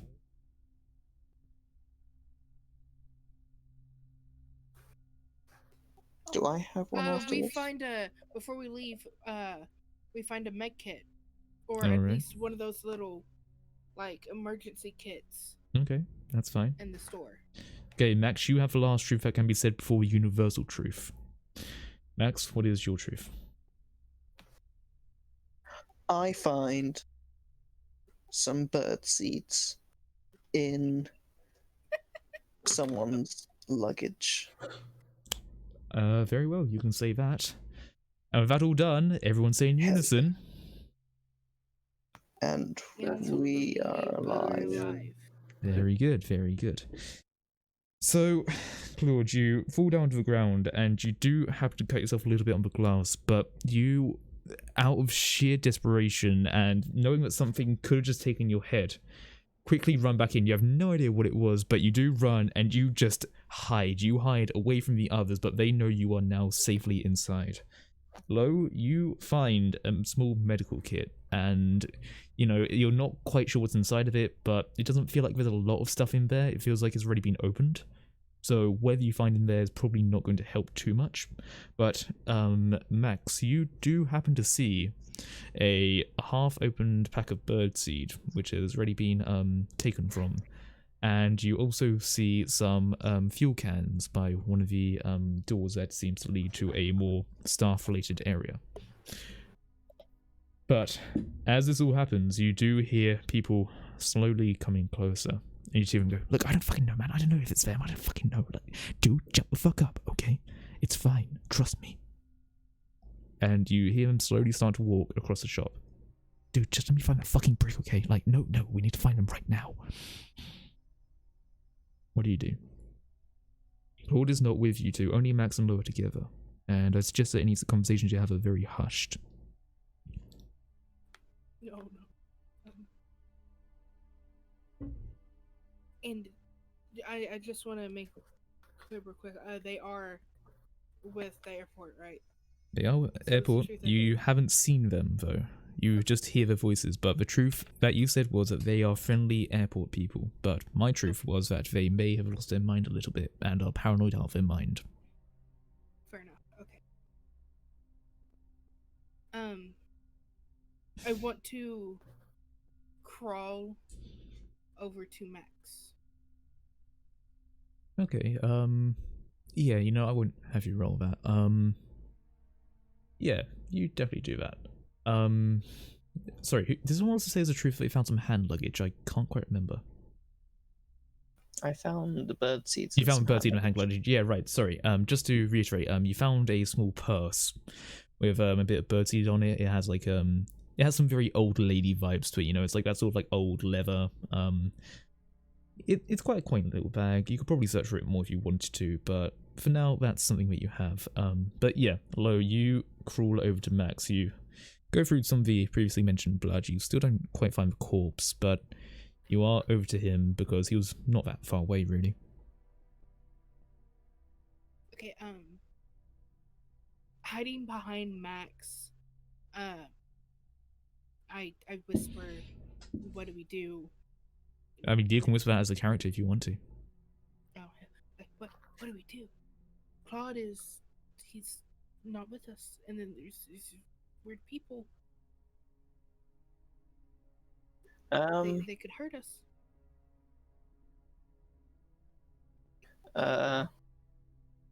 How far away am I from Claude? From Claude, you're not quite sure where he is. He hid.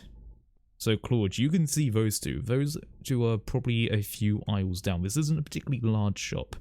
As I said, this is much more like a sort of discount shop for people who need to get last minute supplies. So they're, put it this way, you'd probably be more in like the magazine area by the counter, and they are much more down the other side of the shop with you know, like sweets and things like that. Yeah. As they're talking and discussing, I wanna crouch and slowly make my way to them.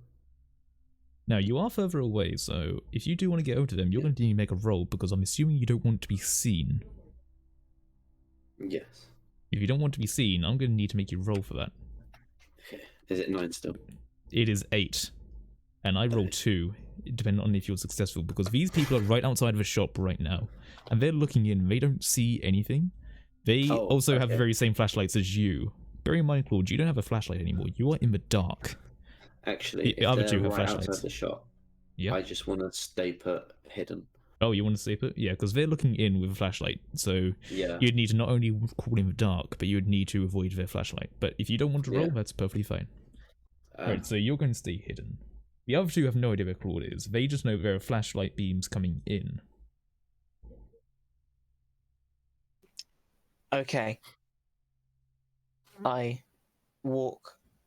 Did you say a while ago that the window was broken? One of the windows were broken, yeah. So basically, the shop is basically a glass door sort of thing. So it had its doors closed, but then they were broken. So the doors themselves are broken, the window itself isn't, and it's much more like the sides of the shop are much more just wall, but it's for the front that is glass, hence why the other people are currently looking in. I look around for I would like to remind you, you did see a door that said X-ray related stuff. Ooh. I would like to remind you of that. If you want to go through that, you are going to have to go to the counter area. The counter area? Yes, the counter area, because it's a door behind the counter. But if you want to do that, you're going to have to make a roll. Because you're going to try and get there quietly. Those, wheelie suitcases things. Wheelie which they have in airports. Right, yeah. You know, they have like those long stick things which you can like use as a handle and drag them behind you. Yeah. Can I pull one of those out of the luggage things? And like be able to have it as a weapon? You don't see one of those suitcases. If you want to find some form of weapon in this shop, you're going to need to make a roll for that. Because I would like to remind everybody, you did not say anything about finding a map or a weapon or anything like that. You have only found flashlights and some food. And birdseed. But if you want to make a roll to find some form of improvised weapon, feel free to. Well, how many dice am I rolling? You're rolling 8. And Lo, if you want to help him with this and say that you were helping or anything like that, feel free to as well. If you want to make a roll or if you want to... Oh, okay. Let's take a look here. So, now I need to roll 2d6. Okay. So you take control of the narrative, but you are going to lose 3 dice if you don't do something about it.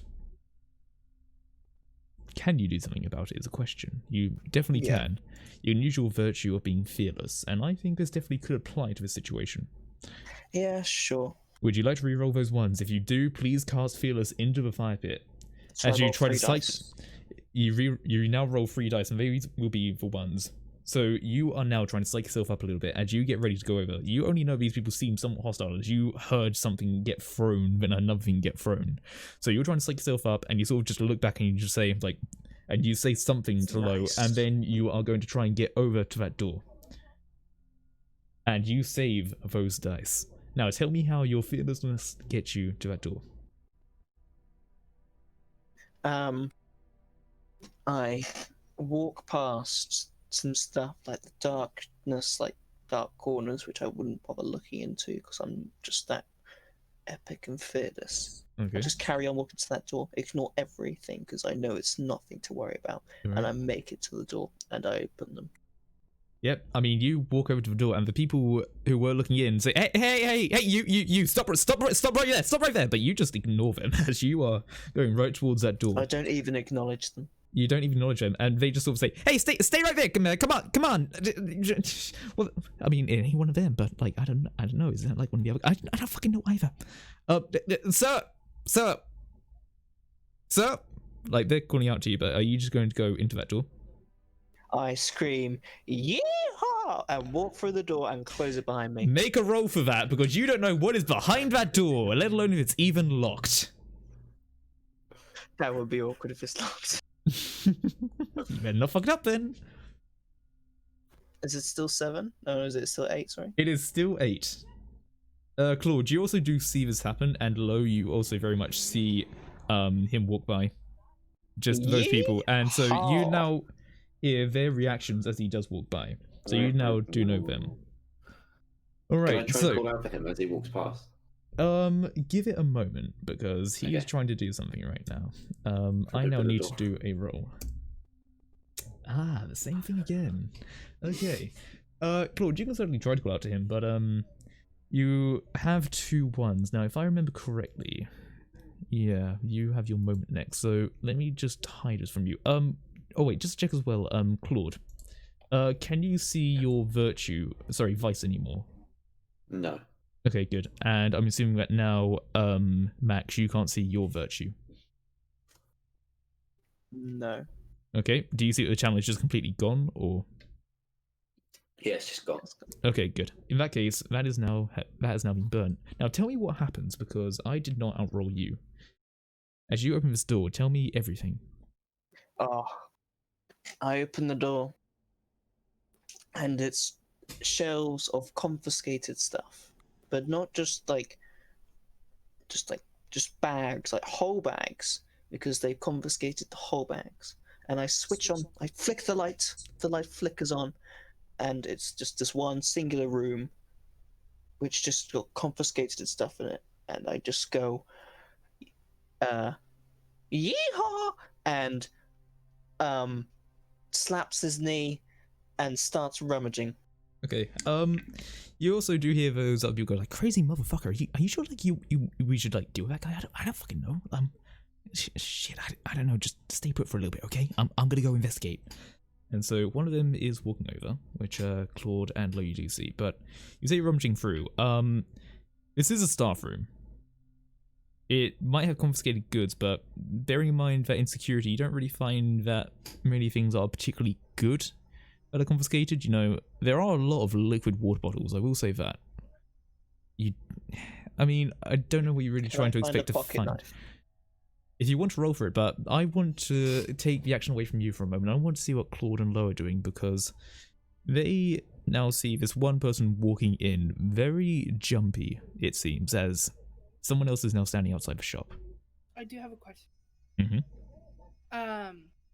Do I recognize the voice? Because they are workers of their. Mm-hmm. Do I recognize them? Vaguely, at least. You don't see them, is the thing. But their voice.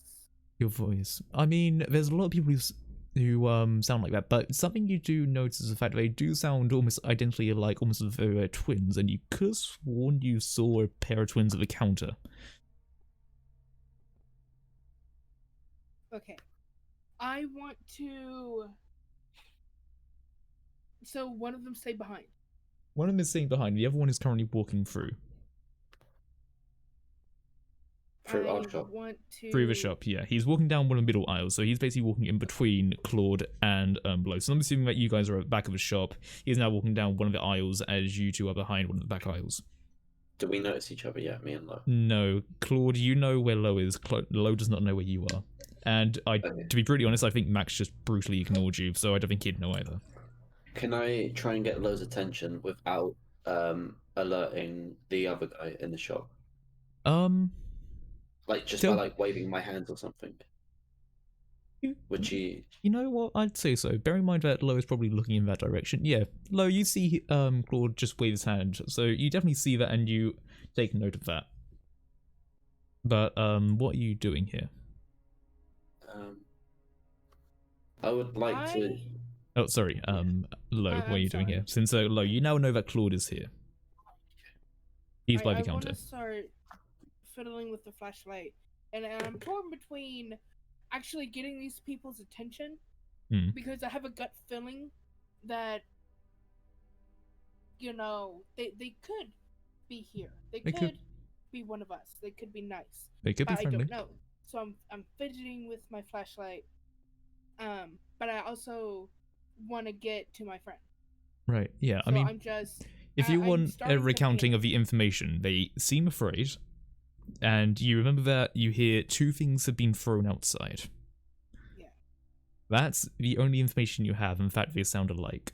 Whether you want to try and sneak over to Claude and go by the other person, or if you want to try and reach out to them, depending on how you do things, you might not have to roll for conflict. Okay.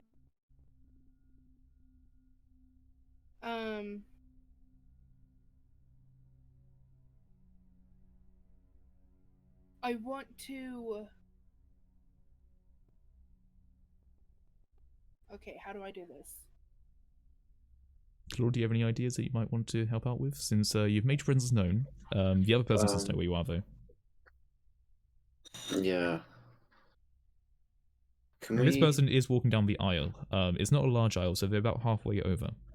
Can we try and peacefully, like I don't know. That's what I'm trying to think. So. I mean, there are many ways to try and show peace. You could quite simply put your hands up and say, "Hey," or you could like try and whisper to them. There's many ways you can do things here. It's up to you. That guy is so that guy is walking by me, right? He is walking down the middle aisle. You're about an aisle to the side of him, but you could definitely make yourself visible to him if you want to. And if one of us make ourselves visible, he won't see the other person, right? I mean, yeah, no, you both are hidden to this person. Yeah. I want to whisper. Because that's about all I can muster right now. I mean, say, whisper what you want to say. Excuse me. Ah! Who the fuck are you? I'm sorry. You ain't one of them, are you? You ain't one of them, right? No. Stay the fuck back. I have a brick. I ain't afraid to use it, man. I'll stay back. Okay. Me and my friends are just. Wait, friends? Wait, whoa, hold on, you said friends. Is that crazy fucking guy in there? Oh, that crazy fucking guy? The Texan guy? I called him the Yeehaw. The Yeehaw guy? Yeah, what the fuck is that guy's deal? Because I don't know that, and I don't trust it either, okay? Who the fuck are you guys? My name is Lo. Okay, I don't know what's going on. Okay, where are you? Come out right now, but come very, very slowly, okay? Okay, I have a flashlight. I'm gonna turn it on. Yep, turn it on. Point it up to the ceiling. I want to see that shit up there, okay? Alright, so I turn the flashlight on. I point it up to the ceiling, and I slowly stand up. Yep, right. Yeah, you slowly stand up, and you can definitely see that they are flight people. You see in front of you a quite fair-skinned, dark brown-haired man. He has a small, pencil sort of mustache, quite thin. He's a bit ragged and a bit dirty, but he is very much visibly trembling. You also hear the other guy in the back going, Did you find him? Shut up, Ronnie. Shut up, Ronnie. Okay, shut up. I'll be out there in a moment, okay? Okay. Hi. Who are you? My name is Lo. I was here. Okay. We're trying to find the plane, the D. Yeah, I heard that shit too. Hence why we came over. Wait, this is Terminal D, right? Like, you know, I don't really go this way. I stay more at the counter. This is Terminal D, right? The sign back there said it was A. We don't know how to get to D. It was A? We're at A. Fuck. Okay. I mean, shit, we took the wrong fucking tram. Okay. Wait, you hold on. I want to make sure. Is it just you here right now, or is there other people? Because since I know there's that crazy guy in the back, but is there anyone else here right now? I don't know. There's two other people with me. Wait, where's the other guy? I don't know. Okay. Now, you know where he went though, so I want you to roll a conflict to try and not make it seem like you're lying. I'm panicking though. Okay. I'll say you're panicking. I could come out very slowly. If you want to come out too, you can by all means do it. Like, just say. I know the way to Terminal D. If you want to come out right now, like at any point, I'm saying you can just say that you're going to come out. Since right now these two are engaged in a conversation, but you can come out. After he says, "Is there anyone else here?" I slowly come out and say, "It's just me." Whoa, okay, bud. I don't know who you are, but Jesus Christ, you look a bit cut up there, man. Okay, right, oh god, this is so fucked. Just take deep breaths, Ronnie. Take deep breaths, Ronnie. They're not gonna hurt you, Ronnie. They're not gonna hurt you. They're not gonna hurt me, okay? I don't think you guys are gonna hurt me, right? I'm not gonna hurt you. I'm not gonna hurt you. Because that other guy told me he wasn't gonna hurt me, and he fucking did. I tell you that now. You gotta watch out. You gotta watch out for David, okay? You gotta watch out for fucking David. But I don't know who David is, but You I know do fucking know the way David? to Terminal D. You know Terminal D. Okay, that's good. Yeah. But I'm just saying right now, man. Okay, put that aside for a moment. Okay, fucking David, this cocksucker. Okay, this motherfucker. He's a head security guy. Okay, he's a massive dickhead. Okay, he used to work in like a sort of like Jersey area. He was apparently like this big star or some shit. I don't fucking know, but I don't fucking know. Just Is he watch out there? for him, okay? No. He's down by the like general food court bit. But in order to get to other bits and shit, we had to go through a food court, and he was there, and he fucking shot us, man. Oh, yeah, that's you the way hurt? we need to go. No, I mean, no, I'm not hurt. The guy that we used to travel with, he's fucking dead. Isn't that right? Isn't that right? He's fucking dead, right, bro?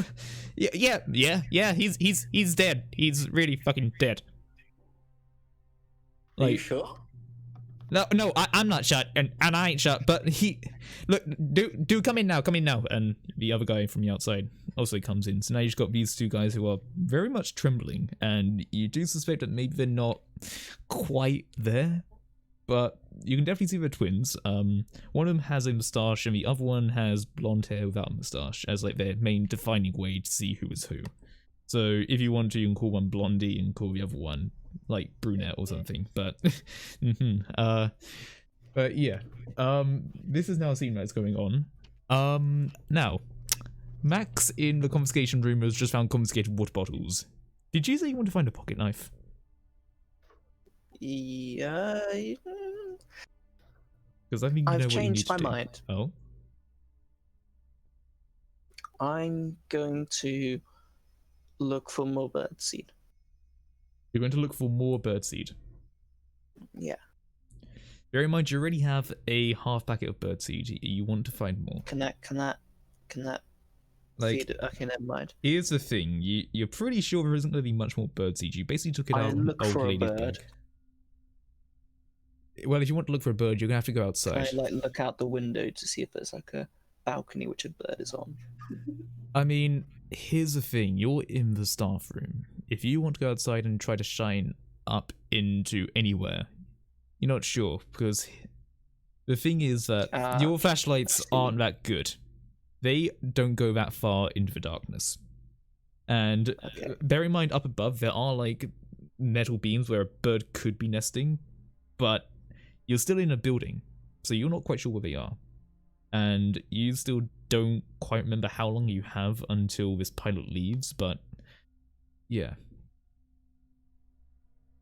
Okay. Anything you want to do?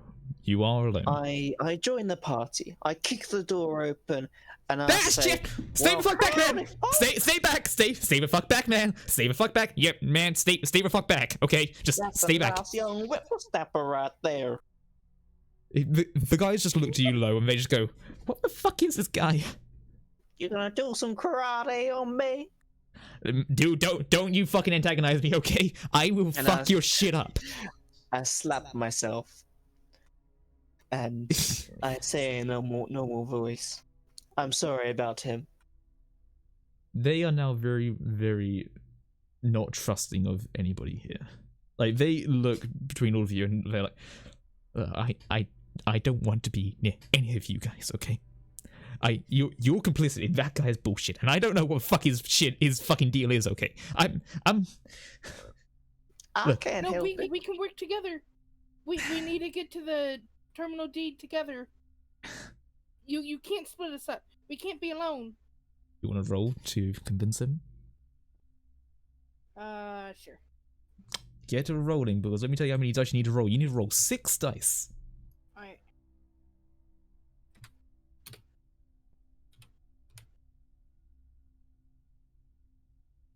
Alright, now let me roll some dice.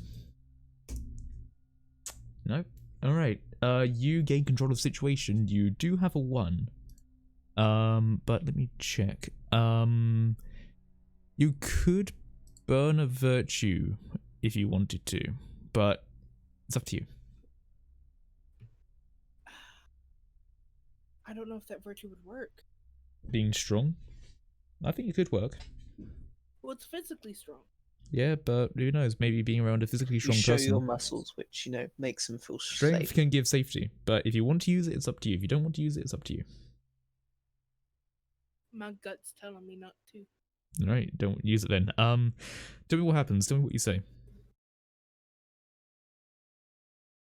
If we want to fight off the darkness, and if we want to be able to get there safely, we have to travel together. He might be crazy. Look, it's not just him. It's not just him though. We need to get there. Yeah, it's not just him though. There's other things out there. Okay, there's them. Okay, I don't know what the fuck they are, but they come from above. That's all I know. And he looks at you, terrified, and you notice that he is at least a bit calmer that he realizes inside. But then he also looks outside, and he looks up. Look, I don't know what the fuck is out there, but shit, okay, tell you what, how about this? Me and my brother here, we work here, we know where the reception is. We can get there and we can get the fuck out. Or we can go to Terminal D, but I don't know if you remember how you got here, but we need to take the tram line over to Terminal B in order to get to the food court. Right? Does anyone have a map or anything? Like, does anyone have any idea? Since I'm not usually here with the thing. Yeah. I actually know the layout. Oh, you know it? Oh, you know it so much better than me then. Okay, sweet. I'm right in what I'm saying, right? Like, there's like a tram line that just takes us to the food court, or is it that we have to go through one of the terminals first? Basically, we're in Terminal A, and we just have to get to the tram, and it will take us to the food court, and then we have to move through the food court to another tram, which would take us to Terminal D. Gotcha. Okay, yeah. That makes sense. That makes sense. Okay. All right. What about this David guy? David. God, he's a motherfucker. Look. I don't fucking know. Okay. We need to find something to defend ourselves with, because that guy has a goddamn gun, and he's just sitting in the food court, and he has the key to security. If we were to somehow take him down, we could arm ourselves with a load of weaponry and shit. I swear, like, there's gotta be a good amount of guns and shit here, right? Yeah, I mean, there's like a lot of guns in an airport. Yeah, there's like so many guns in an airport. Like, look, if we found a way to take him down, maybe just distract him for a moment, since he isn't completely fucking apeshit. He's just a bit of a sadistic bastard, okay? But look. Okay, we need to get to Terminal D. If you know the way, that will help us greatly. We just need to get out of here. Okay. Yeah, okay. It's pretty dark. We just need to find our way. Yeah, to the tram. I mean, look, I only have like a shitty little like light. Does everyone here have a light? Just so I know, like, I don't see yours.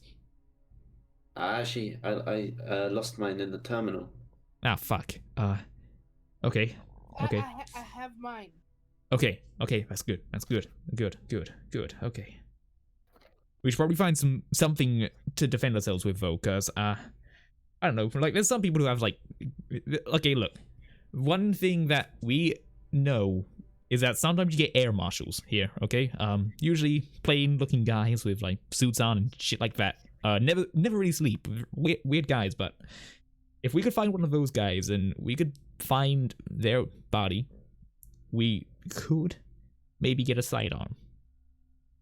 That sounds like a good idea. Also, I think there's escalators somewhere around here. Yeah. That's how we got up here. Okay, like, you know, you guys were you guys were on like the upper story with that generator that we heard a while ago. Don't know where the fuck that is anymore, but yeah, we just have to like go down a few bits. Okay. But look, I cannot emphasize this enough. We need to find a gun or something, because it's not just David that is the issue. Just like, is Max still in the? Max, Max, what have you been doing throughout this whole thing? Just so I know. Not paying attention and looking up in the rafters for birds. Do you want to make a conflict roll to try and find a bird? No, I'm good. You sure? I'm good. Are you sure? I don't know. You sound like you might want to try something, but Oh, I'm gonna try something, alright. But just, you don't want to find a bird. Okay. no, I it's mean- fine. I'm just gonna be like something a bit like stargazing, but the roof. Okay. Bird gazing. Yeah, but bird watching, I think, is the proper term for it. But there's no birds. I mean, I don't know. One thing I will say is that you have heard like a bird every now and then. And you do start to hear some from above you. Is there some above me? I mean, I don't know. Do you want to try and find? Because Okay. you don't know. You hear it intermittently. Like we're shuffling.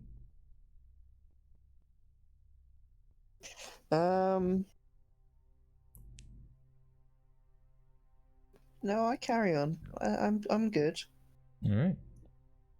Well, Ronnie sort of looks towards everyone and says, okay, look, I suggest we split up a little bit. We go in our groups that we went through. We're clearly okay. We're clearly survivors because we've lasted this long.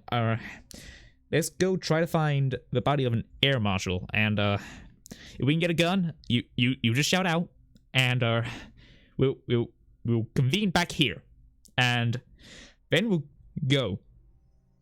And he's sort of like trying to make himself seem like as authoritative as he can. He's trying to get back into his job sort of role, but yeah, you get the idea that he wants to sort of take some time alone with his brother.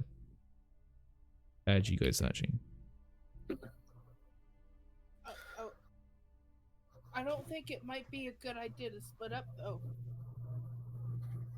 I'm just saying, it's better we split up. We get more ground that way. Right, man? Yeah. We get more ground. I mean, we just shout out. Yeah, we shout out, man. Come on. These people have not seen a classic horror movie. Dude, this isn't a fucking horror movie. This is real goddamn life, okay? Whatever you say, bro. Fuck you, man. Hey, And he sort of looks at you. ain't no young whippersnapper gonna talk to me like Okay, that. look. I mean, I didn't want to say it out loud, but I'll say it right now. You're creeping me the fuck out, man, okay? Look, we'll meet back up later. We'll meet back up later. Let's just... What? We need to work together. There's a maniac on the loose. Yeah. Nah. He's insecure. He's in like the food court area. We're still pretty far away from that, so we're probably gonna be okay. We just need to split up and take a look around. Okay, I swear that's all we need to do. Okay. If you go stick with your brother, do not. Yeah. Don't Oh yeah, separate. I ain't leaving him. Yeah, he ain't leaving me, man. Come on. Take your flashlight, and if you make sure to just keep it close, because that's all you have. Oh, don't worry, I will. Look, I'll see you guys later, okay? But we gotta leave. We gotta leave, right? And unless anyone's gonna say anything, they're gonna start walking out of the shop. Okay. And then, if nothing is gonna happen, you guys are now back alone in the shop with some information. Okay. Well, now we know that there's a lot of bodies outside in the terminal. Can we try and search them? Oh, you see plenty of bodies, and if you want to try and search for the body of an air marshal, you certainly can. Or if you want to try and find just any form of weapon, period, you can. I want my character to search for the air marshal. Okay. Anyone else want to try anything?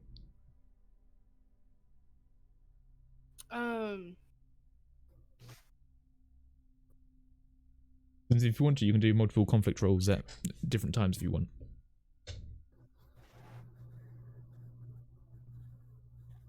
You guys want a Do weapon? we see which way they leave? Yeah, they leave left ways. Okay. Basically the way they came in from. Well, came into view from. Alright.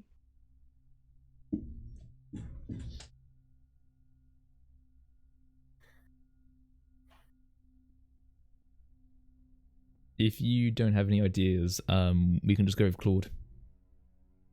Yeah. Okay. So, Claude, you want to go and try to find the body of specifically the air marshal.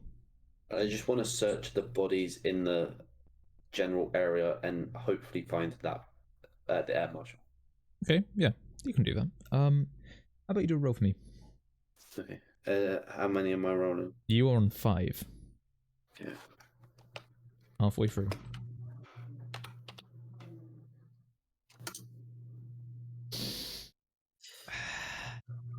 Claude, you're not having a good time, are you? The luck is not good. Each time you just don't seem to have anything happen. It's a real shame. Tell you what happens. You're walking around with these bodies and they're pretty badly done. Like, you pat down a few of them and you can't help but just notice, like, the chunks that have been taken out. They're not, like, stab wounds or anything like that. They've clearly been mauled and ravaged. Something brutal. And this isn't good for you. It really makes you want to vomit, and so you do. You can't hold it in. And you vomit right there and there. And as you do so, you hear a scream. You hear, "Fuck no, Ronnie!" A little prophet. And with that, another candle darkens. These things are true. The world is dark. Claude, you have 7 truths to speak. Okay. I find the air marshal Right. in a pool of missing. Mm-hmm. Yeah. Hello? All right.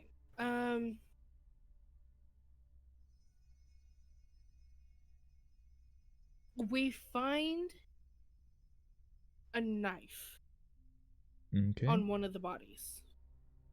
Alright. Max? A bird flies in through the window. Very well. I can arrange that. Yes.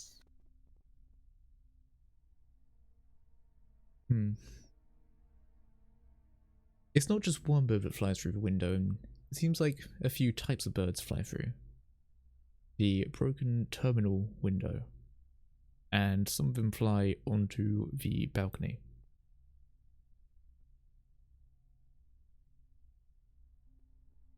Lord?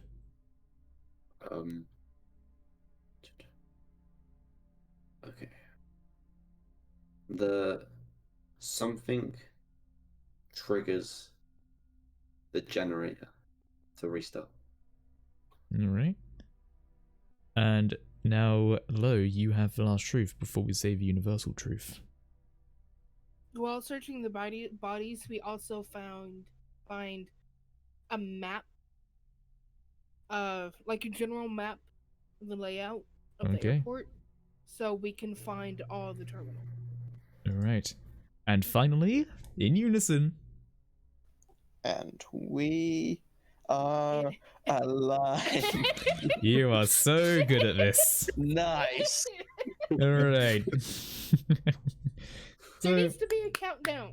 Yeah. I mean, okay, how about on the 3, 2, 1, then after I say 1, you do it. Alright. Okay. It's a lot easier to do it in person, I swear. But, yeah. A few things happen. You find the body of someone with, like, an air marshal badge. That is definitely certain. You definitely have to search through your body to try and find if he still has his, service weapon, but you don't see it immediately. Lo, you find a knife. It's kind of pitiful, really. You know why it didn't get found, because it was made out of, like, a sort of, like, plastic, like, 3D printed knife, but it is basically just a sharpened plastic knife. It's still, by all means, something that could cut, but you're not that sure how strong it is. And you all hear a torrent of feathers as the sounds of birds start to come from all around you, and one single bird, much quieter than the rest, does happen to land by one of the shops, but his noise is drowned out by larger noises. You don't hear the screams anymore, and you don't hear anyone else screaming out. but all you do hear are the sounds of the birds. Perhaps it's time for you to move. Or perhaps it's time I find a bird which is on its own, and I secretly give it some seeds to try and make it my friend. Okay, well, if you want to do that, you're gonna have to do a roll to see if you can Hell get up to yeah. this bird. And you know, I want it to be like sit on my hand and well, if you want to try and do what you want to do, which I do believe is your moment, you're going to need to find a way to do this. come on, So bird friend. you're gonna need to roll, and bear in mind you are rolling 7 dice, and I will roll 3 as well in my own time.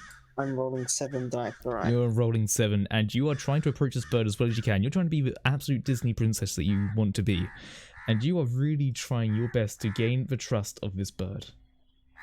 You see it right there in front of you, as there are many other birds all around you circling.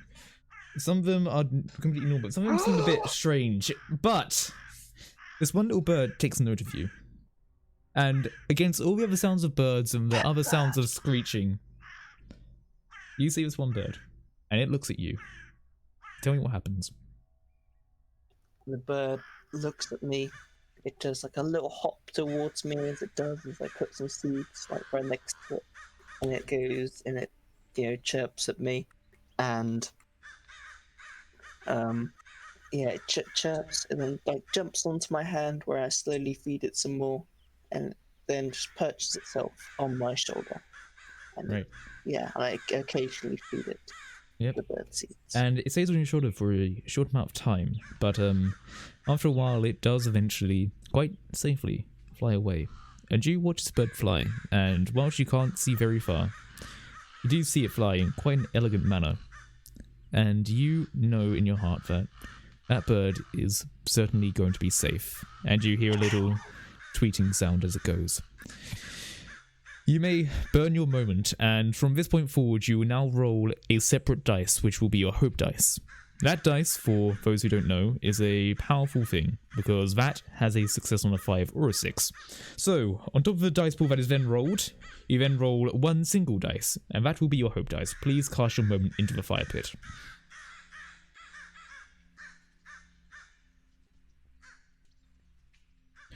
Very good.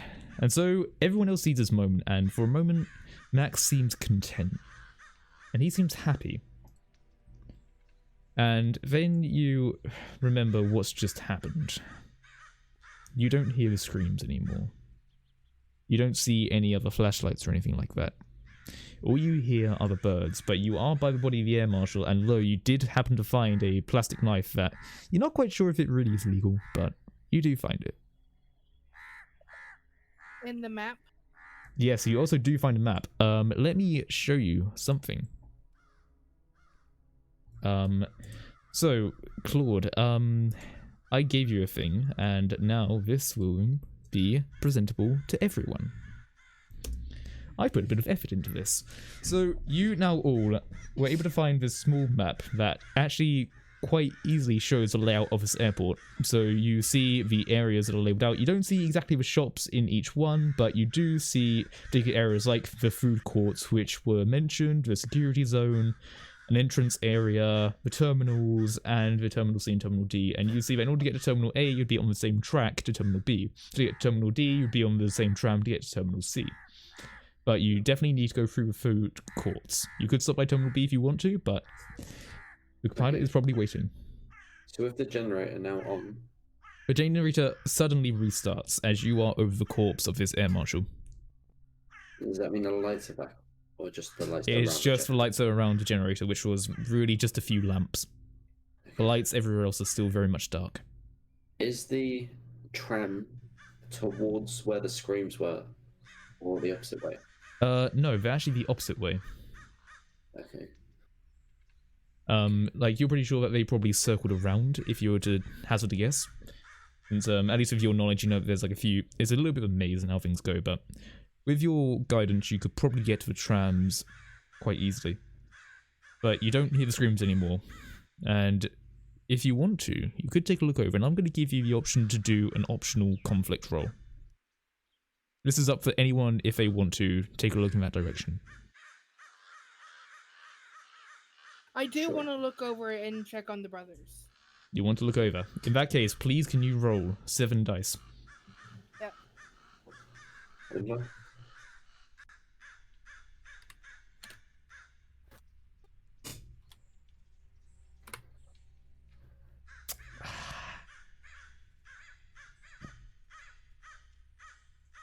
Well, You all need to step up your game, guys. Come on. well, let me tell you what happens. Hello. You try to shine your light over there, but you just can't really see anything. You do another wind up and you try to find something, but you don't. So you walk over there. You don't see one of their bodies. You see that about 20 feet away, the body you do see has had severe mutilation to it. You can assume this is a brother that you didn't quite see, but there are large marks like some strange bite that you've never seen before. And in the distance you see something large fly away. Yeah, and it's strange because you'd think it's an angel, but its wings are shiny and dark.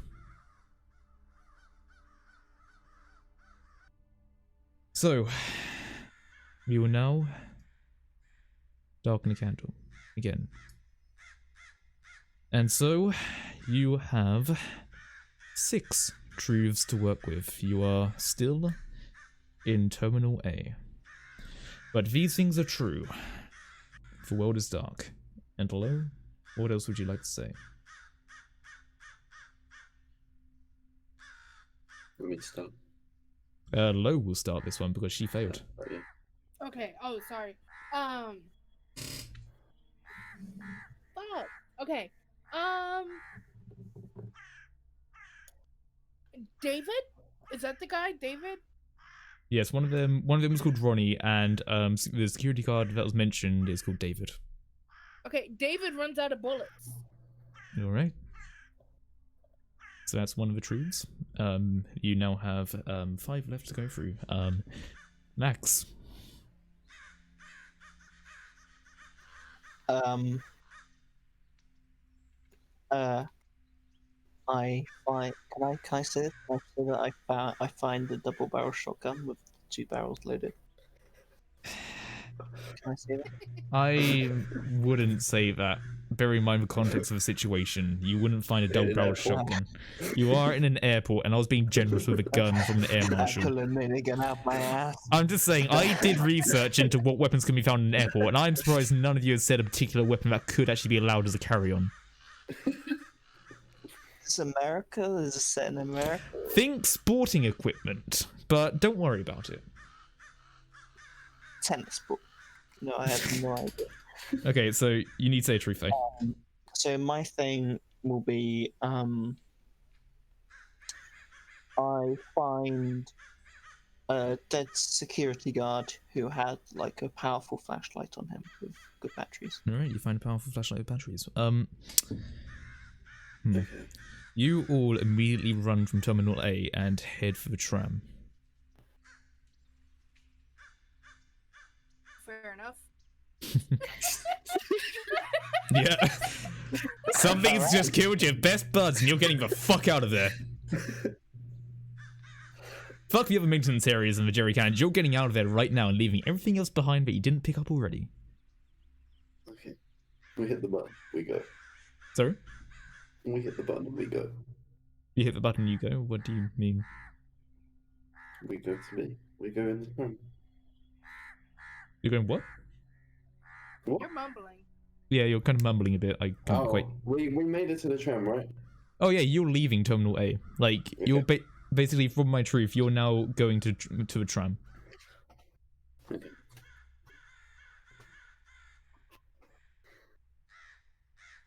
So, what's your truth? My truth is when we get to so we get to the food court and we know that David is on the opposite side of the food court and he can't see us there. Alright. We now have one more truth from Lo, and then we will save universal truth. Okay.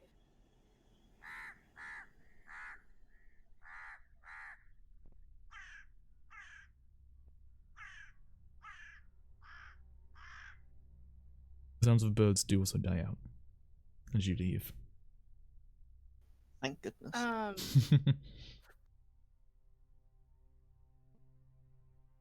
Fuck, I don't know. Remember, it can be beneficial or even harmful if you want it to be.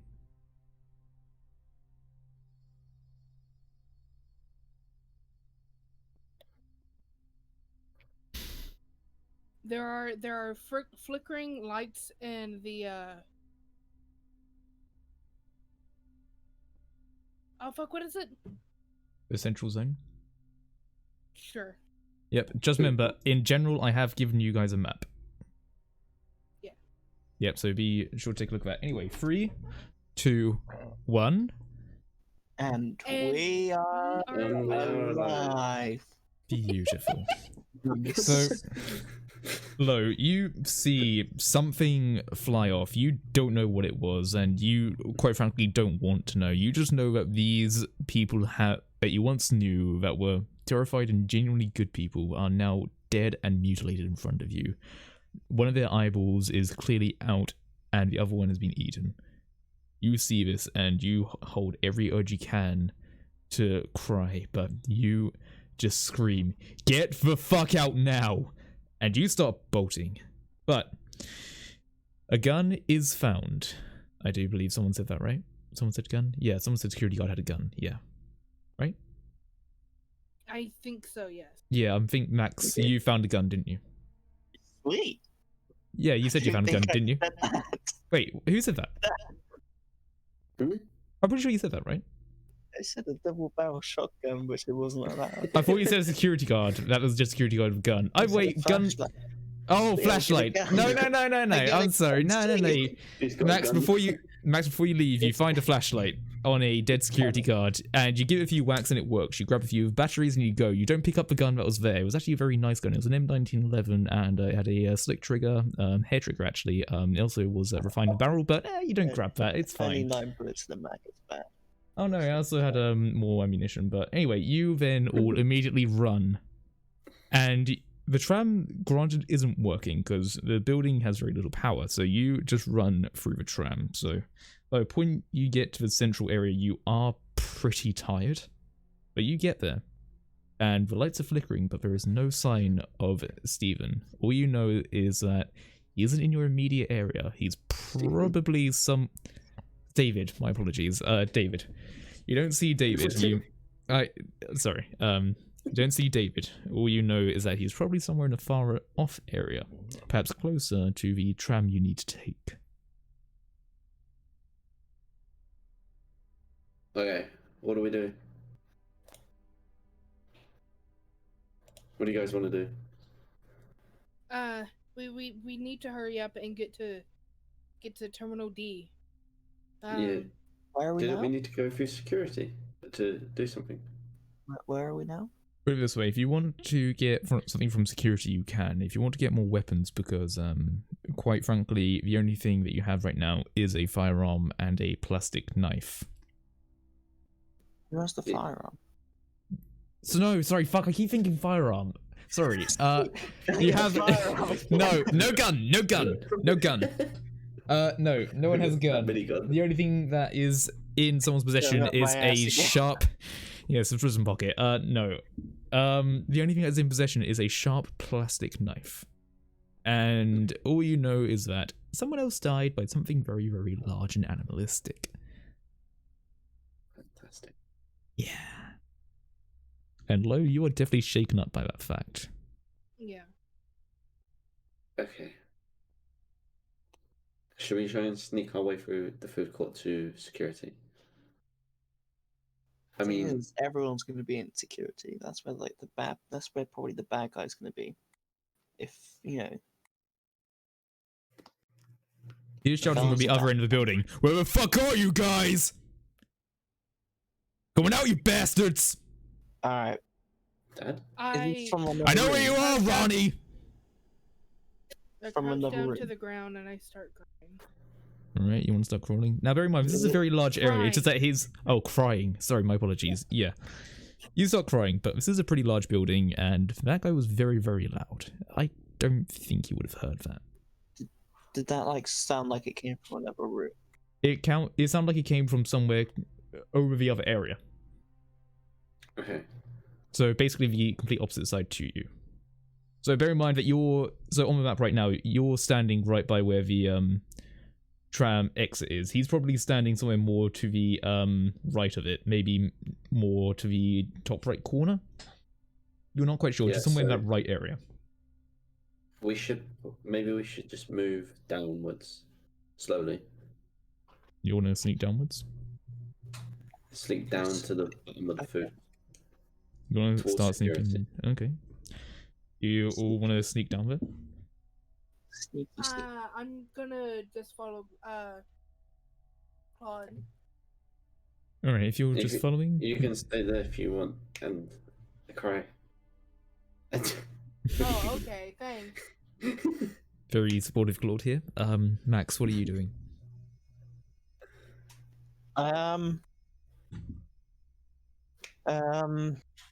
Trail mix. Well, I'll follow. Actually, yeah. I throw my trail mix to the other side of the room so that he won't be near us. You're going to have to do a roll to see if you can throw the trail mix far enough. How many dice? Sorry? How many dice? 6. Is that including my... No, your hope, so basically when I say dice, you'll be rolling 6 dice. If you have a hope dice, you then roll your hope dice after that. So you roll the 6d6 when you roll 1d6. So that way we can't then just say, oh, that 5 in the 3rd position, that was my hope. Okay?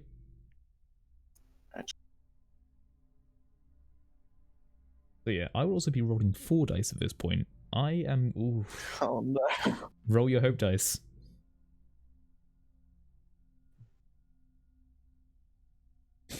Oh no. Now, I'm going to roll. But we will talk about that in a moment.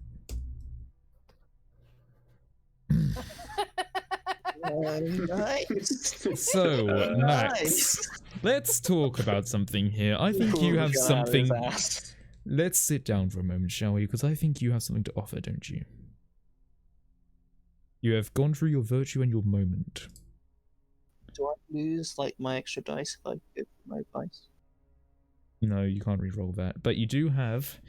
No, like, do I lose my extra dice? No, you only lose that under the circumstance when it comes to it. I'll tell you if you have a chance of losing it. But, look, if you want to re-roll those ones for a chance of getting the 6s that you need to at least not lose a candle, and not have such a terrible thing happen, if you can work out a way that you can use your vice, please feel free, because you might need it now. Alright. I will use my vice. My vice is lonely. Mm-hmm. And so, my character, not Max, this is John Dickinson. He's quite a lonely ranch farmer. And when he was a kid, he was used to being lonely. And not because like no one liked him, because he wanted to be alone, and he was used to making people stay away from him, like making like strange noises, and like making them wander away, thinking, "What the hell was that?" Mm-hmm. And yeah, I'm going to use that. You always preferred your skill. own company of your own friend, and so you separate yourself from the group as you try to get what you think can be the best throw possible, trying to steel yourself in your own isolation. Bear in mind, you will be away from the group, but how about you re-roll those ones? And if you can then cast that to the pit. Nice. Cast your vice to the fire pit. Yes. Max. Max has done it in a good way, guys. Max, you take this birdseed and you don't know why, but you just think it'd be such a good idea to try and throw this as a distraction. But you forget about the fact that the seed bag kind of is already open. And you sort of start standing out, and then you throw it, but you throw it at too high of an angle, so the seed... You hear the seed as it falls out of the bag and sprinkle all across the floor. as a bag lands about 6 feet in front of you. But the noise is still very much loud enough for David to hear. And you just simply hear, "Who the fuck was that? Come on out, you bastard!" And he is now walking towards you, because you separate from the group now, Max. And they are standing all alone. The others have gone and done their thing. But there you are, all alone, with only a brink to keep you safe in future.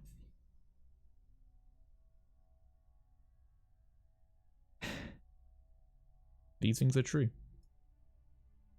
The world is dark. Next, you have 5 truths to give, with only 4 of them really being able to be your own. Tell me, what's happening? Can I see that like a bunch of birds flying through a window? You can see birds fly through your window, certainly. Bunch, like a lot of them, like in the last room, and there were a bunch of birds in there. Let's bring them back. I mean, you can birds. say birds fly through, certainly, you can say that. Yeah. Alright, David realizes it's out of ammo, so he goes to reload.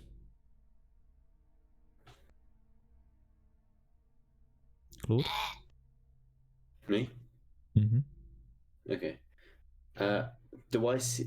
Can I see David? You don't see him. You're trying to crawl across, aren't you? Yeah. Okay. Yeah, you don't see him. You just hear him, and that someone has alerted him. Okay. You're not even sure where Max is. Huh? You're not even sure where Max is, actually. Okay. I successfully make it to the security room. Alright.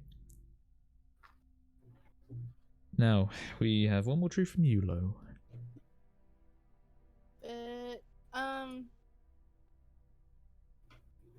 Make it count. In the clip that he just reloaded, there's only 1 bullet. Alright. I can work with that, definitely. Ooh. You see David, Max, and he is currently holding what you could probably look at being an MP5 with a magazine, with another magazine attached to that. He takes out that magazine and he pulls another one from his bag and he puts that magazine into the gun. You try to hide, but he has definitely seen you, and he is currently pointing a gun right where he saw you hide. A flock of birds also go by, but nothing happens with that. Claude, you get to security. And Lo, I assume you're following him. Yes. But Max, you are now very much separated from the group, because you're now by the top and they are now by the bottom. And there is a man with an MP5 with God knows how much ammo on him, but he also does have a magazine taped together on the other side.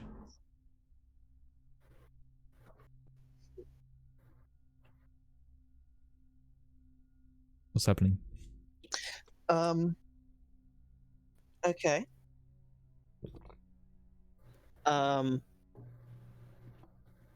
I walk backwards into the darkness and ask him to follow me. He shoots at you. I want you to roll a conflict roll. And this is going to be a dire conflict. God. You're talking to someone who has a gun at you. Alright, baby. And you just offered yourself up quite easily, so you're going to roll 5 dice plus your hope dice. And you better hope that something goes right for you, since this is a very bad situation you've just put yourself in. You've completely exposed yourself from the cover you were once in, and you are just hoping that he will do something just to listen. Maybe he'll listen to you, you don't know, but you just know that he's pointing a gun at you right now, and he is doing nothing. Now, how about you also roll that hope dice, because I need to roll some dice too. Alright.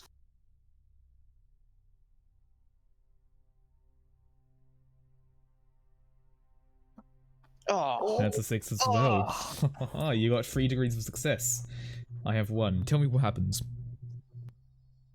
I slowly walk back backwards into the darkness, asking him to follow me, and he gets afraid of the darkness because he saw his friends previously just disappear and runs away.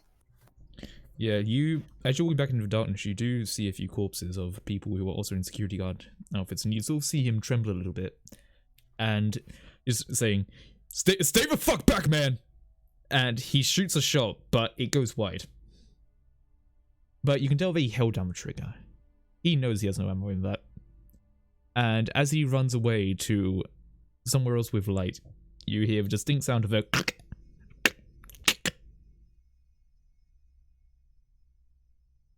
What's going on with everybody else? We went to security, right? Yeah. Yep, you got to security. You are at security. The things that will detect the metal on you are long since deactivated, but you do see a security office. You also see the entrance. It's odd really, because the glass has been smashed inwards. Okay, I want I want to test the door. You push on the door. It's locked. It's locked by a biometric lock.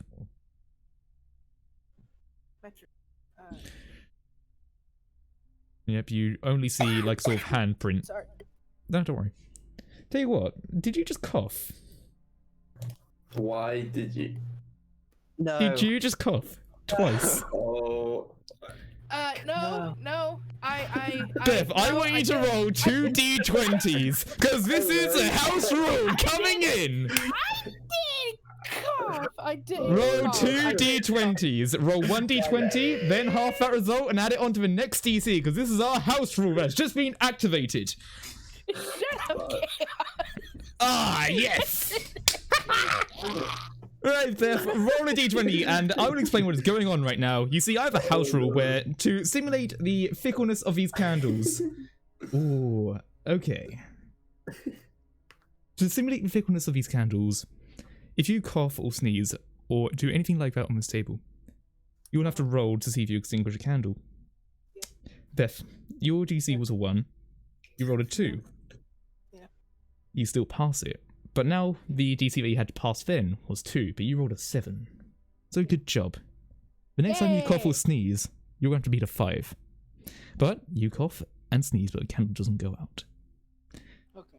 These candles seem to be rooting for you, because they haven't gone out just yet. Anyway, what were you saying before you oh so rudely coughed and sneezed at my table? Listen here. I have allergies. You leave me alone. You better stifle that cough then, because you don't want to doom everyone, do you? The world is dark, Beth. Why don't you give the one who almost got shot some trouble too, instead of the one Oh, don't who's worry. sick? Anyway. Don't worry. Trouble is coming. So I noticed that it's locked, and yeah, you see the handprint. Yeah, you put your hand on it. Handprint. Yeah, so it's a biometric lock, but it basically needs a whole hand on it. No, I don't want to do that. You don't want to put your hand on? Okay. But yeah, you see that it is... What are we gonna do about this lock? Well, I don't know. All you know is that a hand has to go onto it to unlock the door. Is there any sort of like key lock that it unlock it, or is it literally all biometric? There is a key lock, definitely, but you don't see a key or anything, and we do have a knife. We could attempt pick locking. I'm going to tell you right now, I know how to pick locks, and that's not going to work. I know, because this is okay. It's not the kind of lock. It's actually a lock that has multiple different types of pins inside, and it's also got a wafer lock to it as well. It's a unique kind of key. That, you know, you'd probably assume that someone higher up would have. Maybe we should look around for a member of staff maybe that has access to the door. You could definitely look for a member of staff. Would you like to roll? There's bodies around, right? There are definitely bodies around. Yeah. Would you like So to roll? while David is distracted, yes, I would like Yeah, to. David is walking back. You might be able to see him like past some of the buildings. He hasn't seen you. He's a bit too transfixed on the person in the dark. Yeah. But he so did I will reload, roll. and he's just sort of walking back away from him now. Okay. I will roll to find someone that can access the door, a body. Yeah. Yep. Roll to find a corpse. What am I rolling? 6? You are rolling 5d6. Because you do Okay. not have your hope dice. No. I'm gonna never roll again. And you can't even burn your virtue. No. Let me tell you what happens here. You do find bodies. But their hands were long gone. They've been cut off. And on an unrelated note, Max, did you happen to take a look at David's belt? No. Okay. Well, you've gone near these bodies, and one thing you just didn't see was a small can of Pepsi Max that was on the floor. And you kick it so hard, running over to a corpse. I'm addicted to them. And then it makes the loudest crash you can imagine. And David turns towards you. His gun is pointed, and he sees you by the corpses of his deceased friends.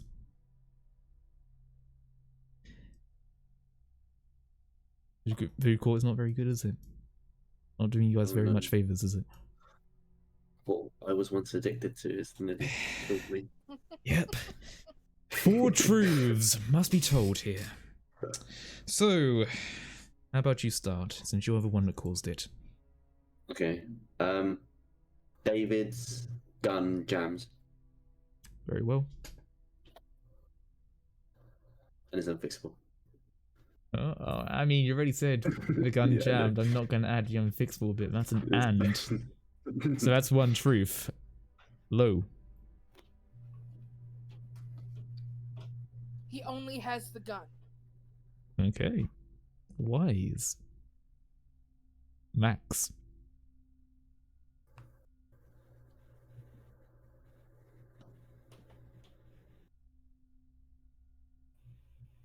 Max.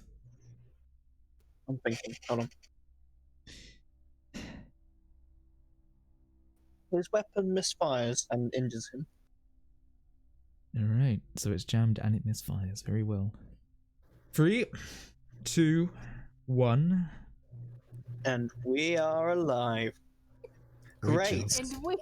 And we are alive. For now, because David is now pointing a gun at Duke Lord, and he shoots, but nothing comes out.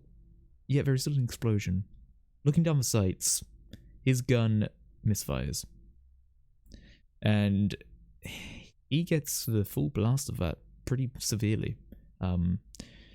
You don't really know how much damage that could do to someone, but you hear his scream as he immediately drops that gun and starts running for the door to security. Because he doesn't have his sidearm, but he knows where it is. Now, where are we going to go from here? You still have to get to the terminal. I see him running towards us at security, right? He is running towards you, because you are still at that door, aren't you? Yeah.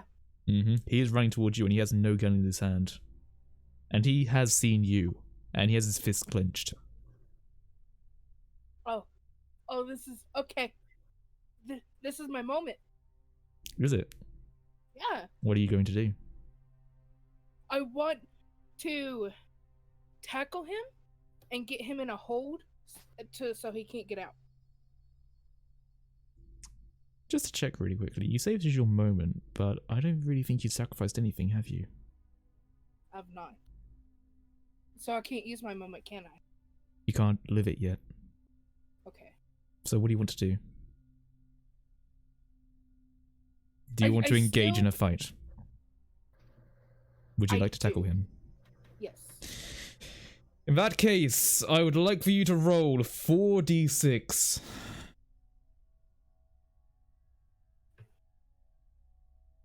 Which you are now hunting down and getting ready. You are prepared for this moment before, but you have got 1 degree of success, and I am now going to roll 6d6. Now, I have 1 degree of success too, but you also have a 1. If you were willing to burn your virtue of being strong, you could reroll that 1 for a chance of getting another degree of success to take the control of the narrative away from me. I will. Then burn it. Tell me how strong will help you in this physical conflict, which I'm pretty sure I know how it will help. Alright. So, I'm a kickboxer. Indeed. I get into my stance, and I see him coming at me, and he's also ready for a fight. Yeah. I've competed before, and I've trained, and I know how to roll around him so he can't grab me or hit me. All right. And I get the first strike in. Yep. That in that knocks case, him down on his feet. In that case, roll that 1 and see what happens. Because just remember, I could take the narrative control here. You just need to roll that. Now, we are drawed, but I take authority. So I will tell you what happened. You still succeed though, which is good.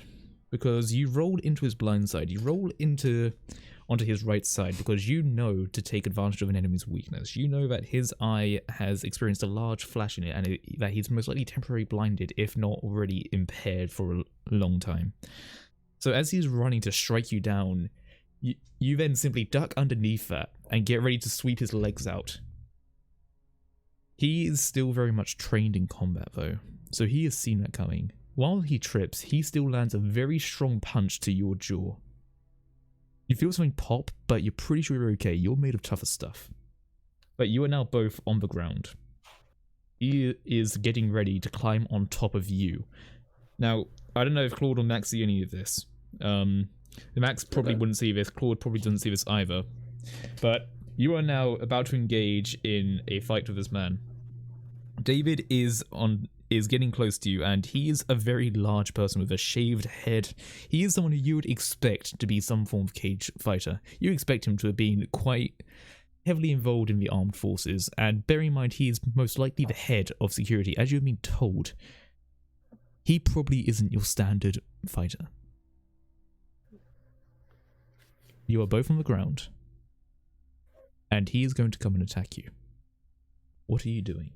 Because I'm not sure if Claude is going to be able to help you just yet. I hear scuffling in the background. You can definitely hear a scuffling sound. But I'm going to see if Lo wants to do anything first. Okay. Can I? So we're on the ground, right? You are on the ground. He is too. How far away is his torso from me? About. My leg. Bear in mind, he fell a few feet away from you. So he's only about 2 feet away. There's about a 2 feet gap from your legs to his torso. I want to try and kick him in the dick. Very effective strategy. How about you try and roll for that? Alright, it's still 6, right? You... 5? Sorry? Yep, you very much are still... Well, actually, it's 4. Wait. Oh. Yeah, it's still 4, because there are 4 candles left. So you're going to try and get a strike upon his crotch, just to try and hopefully stun him for the amount of time that you need.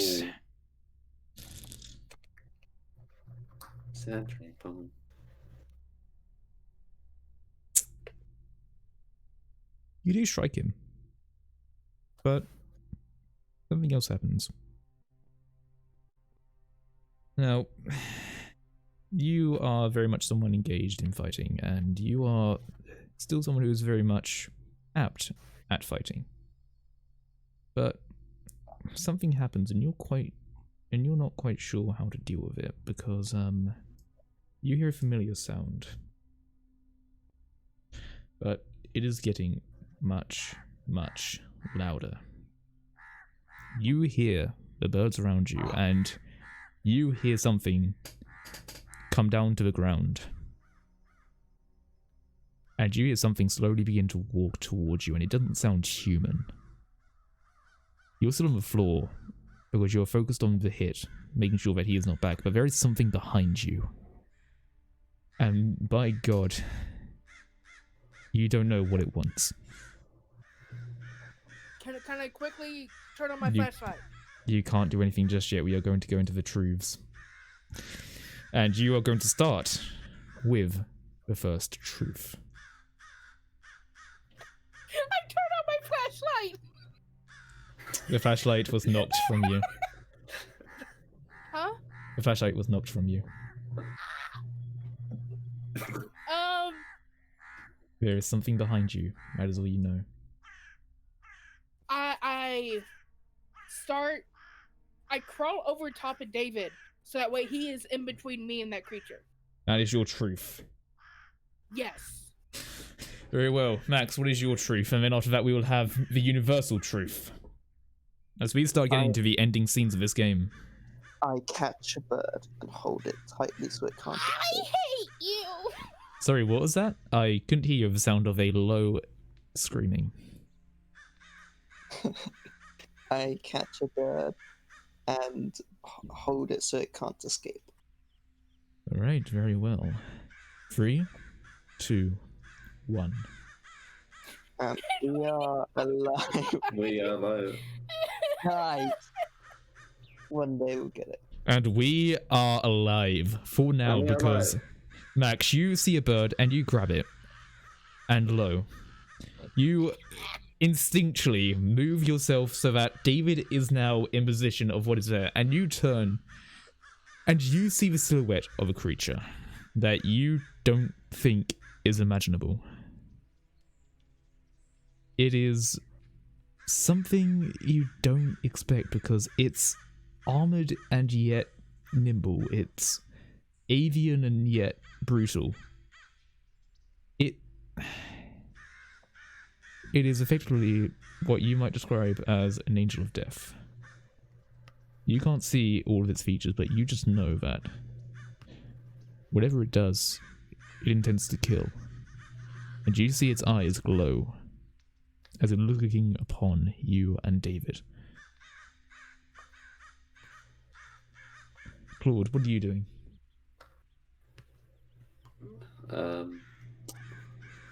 Chilling. I am trying to make out what is happening in the darkness. Do you shine your... You don't have a light. That's a shame. You've been walking in the dark the whole time. I make my way over in view distance with what is going on, but without being seen. What was that? Roll? You said you didn't want it to be seen. Yeah. Make a roll. Okay. Roll 3. You're rolling 3d6. As I roll 7. Yeah. Now, you do have a 1. If you want to burn it, feel free. I will burn because my I virtue. have 2 successes. You have a virtue. What is your virtue? Hearing, which is perfect. Alright, tell me how hearing impacts this. Would you hear the birds around you, but tell me how your hearing makes sure that you can get there without being known. Okay. My hearing is impeccable. So I can hear what is going on from a distance away. So I can tell, like, I can just make out what is happening. Right. Almost like a blind person, you know, their sense of hearing is echolocation. Okay, yeah. So Roll that dice. Yeah. Okay. What am I rolling? A 1. You're rolling another d6. Yeah. A single d6. I take control. Okay. You are definitely crawling over to see what on earth this creature is that has just landed by low. And even with your best hearing possible, the birds around you just make everything confusing. The sounds of their cawing drives deep into your head. But you still see it. Standing at almost 7 foot tall is a large humanoid creature with wings that shine in the flickering lights around you. You don't really know what you're looking at, and you can't really comprehend it at this moment. But you see its talons as feet. And you see the blood that has already caked them, and you see the wings, and you see how the wings have already got blood upon them and viscera. And you see it go down for David. Max. Yeah. You hear a scream of absolute horror and pain and suffering that you have not ever imagined you could hear. The sound of someone going through pure agony that is almost indescribable, because it's not just sheer pain, it's horror. And lo, you see what's happening right before you. You see the blood being splattered as this creature delves into David.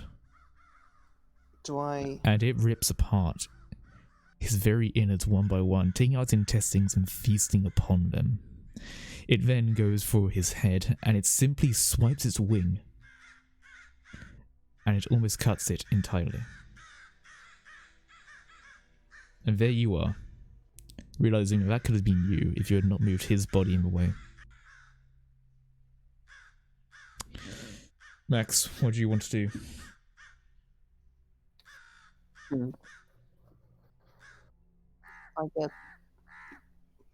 I get the attention of the figure, so it will come after me instead of everyone else.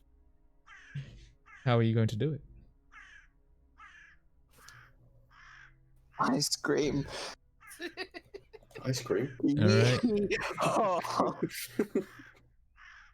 We got ourselves a young whippersnapper who thinks he can, be a big boy over here. Well, there's a storm coming, and that storm is me. It doesn't even look at you.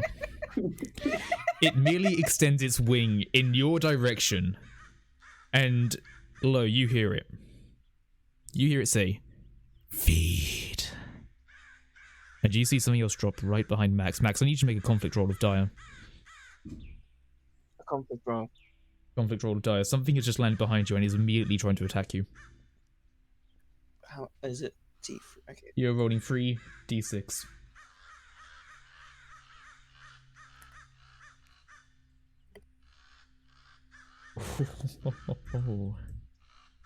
Hell yeah! All right, let's see what I do. Oh, that is not it. All right, you take control of the narrative. What happens?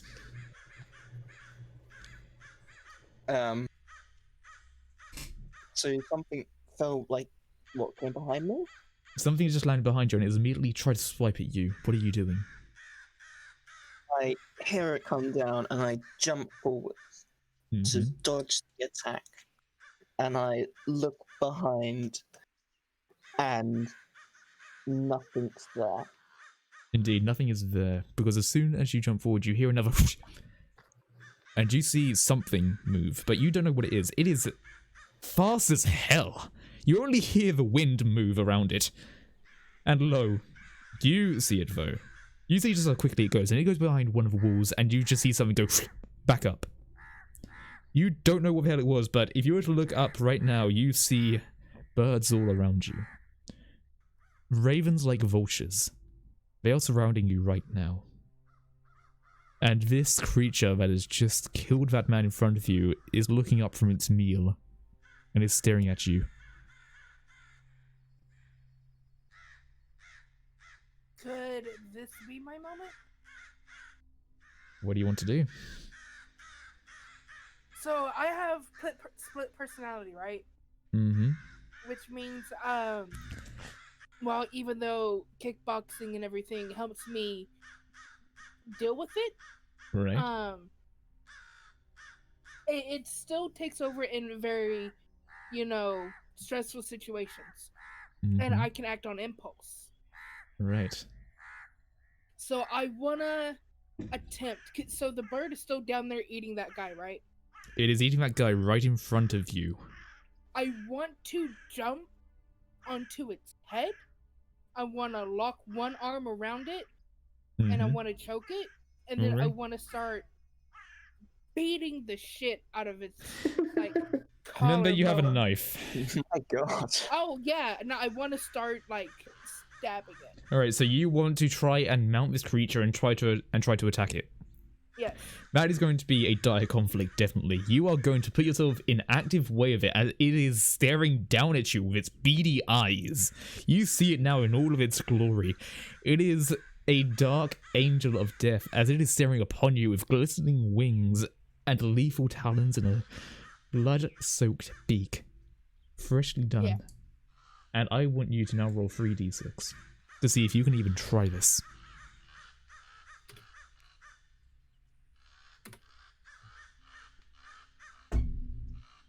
Ooh. I did say it was a dire conflict. Low. Yeah. You try to jump up from your position, but as you try to grab onto its head, you realize that it's not feathers that it has, it's much smoother. And just from touching it, you begin to try to grab on, but it cuts into your hand like glass. And that's not the only thing that happens, because this creature now immediately sees your vulnerable underside, and it swipes at you. And immediately you feel a very sharp pain go across your abdomen, and you begin to bleed heavily from it.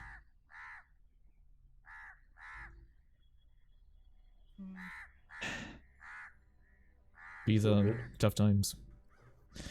But these things are true. The world is dark.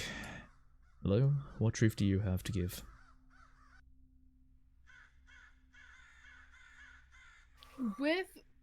So I'm basically dead. You're not dead. You just feel a very sheer pain. But your hand is pretty much inoperable. I'm gonna say it's your right hand. Okay. And just to let everybody else know, Max and Claude, you see this happen.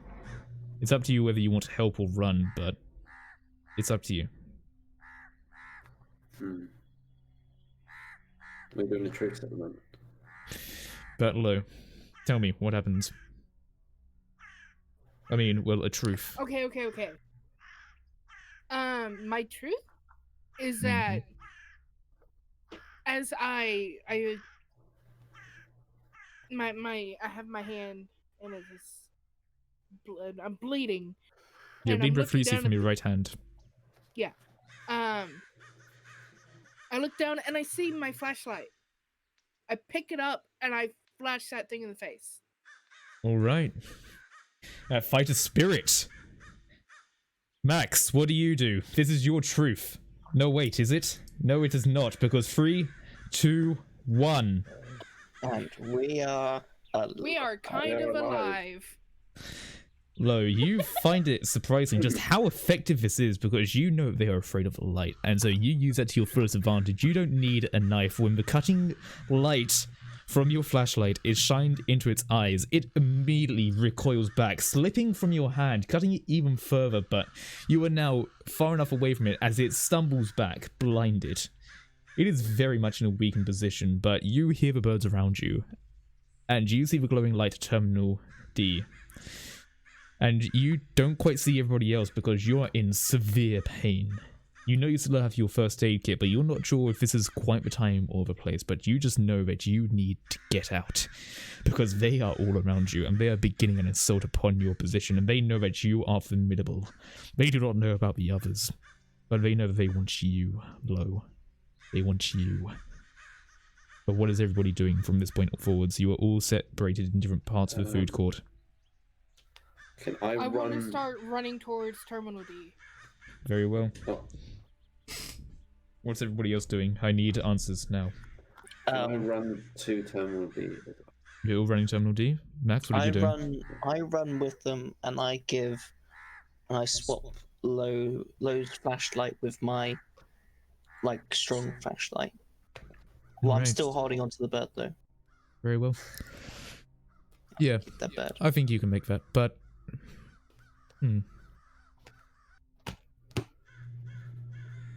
Yeah, I think I'll be fine. You make your way to the tram area for Terminal D, and much like before, the trams are not working, so you're going to have to go across the trams. Okay. You decide to? Wait, Yes. Ooh. bleeding. Oh. Yeah, sorry, Discord just died. Now what are you doing? Because you have gone over to this tram, you had to open up the door in order to get there, but what are you doing right now? Because they are coming for you. Oh, okay. I want to shine the powerful flashlight back at him. You can certainly do that, because they are not going to get near you if you're shining a flashlight at them. You are there holding onto your gut with just flashlight in hand, shakily holding it, and you're trying to look it into all of their eyes, and you see at least 3 of them in the area. And then you shine your flashlight up for a very moment, and you see those very steel beams that you saw before supporting this building is now becoming a home for them all. You see birds of all sorts, all dark and mysterious and deadly, all up above there, cawing at you and hoping for your death. You see them all, and you see their fighters and champions coming for you. But they are not going to get that far because of your light. You only have a door really to have any form of fortification right now.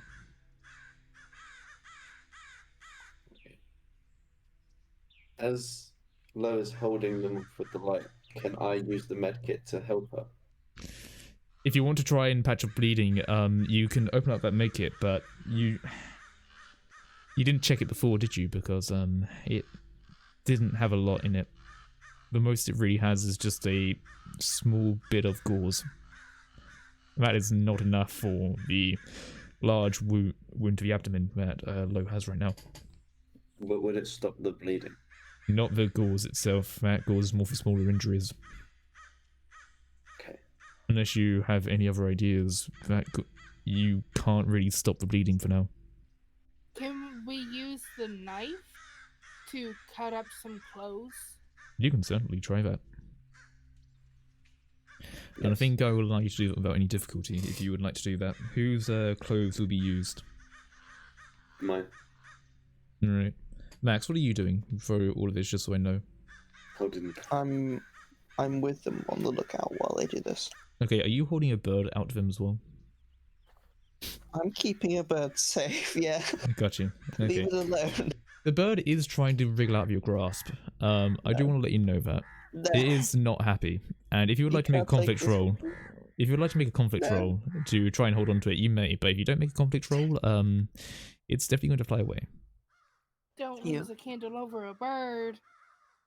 But it's a bird. There's more birdies. It's a bird. We'll It could save us. Max, you know But about what if these. it's one of them?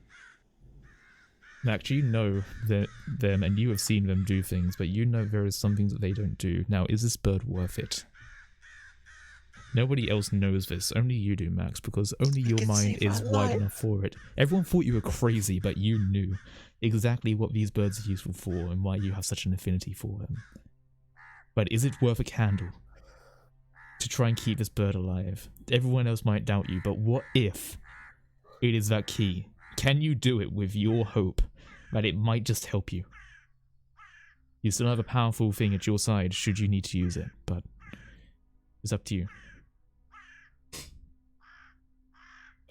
I let the bird go. The bird flies away back to the steel supports. It flies back up to join the other birds.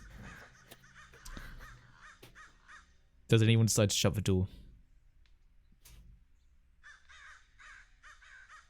Yes.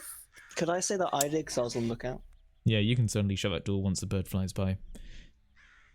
You guys obviously see Max let go of this bird, and I'm not sure what your reactions are to it, but you now have this door separating you from the other birds, which you have noticed don't exactly have hands, so you're not quite sure how they would really be able to get through, so you might have a moment of respite.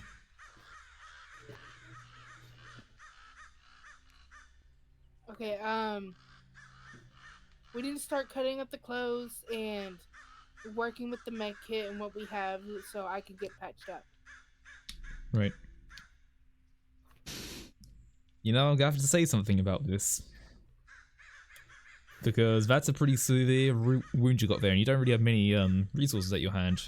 You really only have a bit of gauze and some antiseptic. And correct me if I'm wrong, but no one here is a doctor, are they? No. Max knows how to take care of birds. That includes taking care of injuries. I'm not gonna lie, but I think the bird anatomy is a very different. Veterinarians are different to Injuries. doctors. It's None of you injuries. have medical experience, so whoever is going to try and patch you up low is going to need to make a roll. If you want funny wings, I'm happy to do it.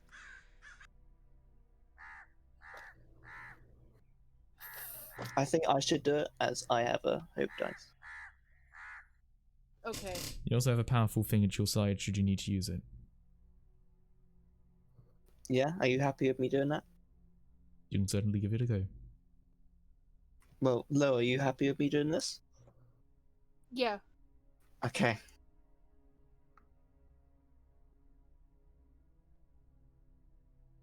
Alright. Oh god. Roll your Alright. hope. Blackski. Lucky dice. Roll your hope. Come on. Oh no. Blackski. Max. Oh no. Max. Seeing your friend in this state, you could do something. If you're willing to. What? There is someone else there. There is another part of your group who is there. Me. Yes. What? I'm confusion. What have you done in your brink? You have done things to other people for your own sake. Oh. Question is Lo worth it? Oh no! Blackski, I used my brink. you use your brink. And as soon as you close that door, you open it. And what do?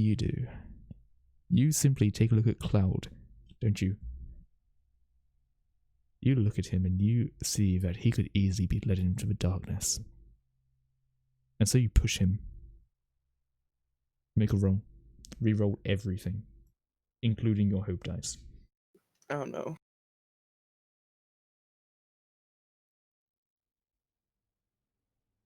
Ooh. Of course I do that now, you know. You take control of the narrative. What happens when you push him outside? You've led him into the darkness. Whereas Cloud, you have just been pushed outside and you see it by the hands of the man that you thought was your friend. But Max, what do you do? As I open the door, when I push him out, I see the lust for a bird as it comes towards me, and I catch it. As I let go of him, and he falls into the darkness. You see the birds accept your offering, as Cloud is now left there in the darkness as you shut the door. But you also very much patch up low. Cloud, Yes. you're in the dark, and you're without a light, and they are around you. They look upon you because they know you. They've seen your face before. But now things are different. The days have passed. And any agreement you had before may not stand now. Make a dire conflict roll. Am I rolling too? You'll be rolling 1 because Blackski lost 1 of the dice. You're rolling 1 dice and this is a dire conflict. Oh god. You better hope you make this. It's over for me.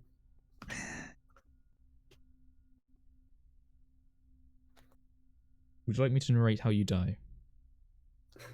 Or would you like to take it? Go ahead. Take an honourable death.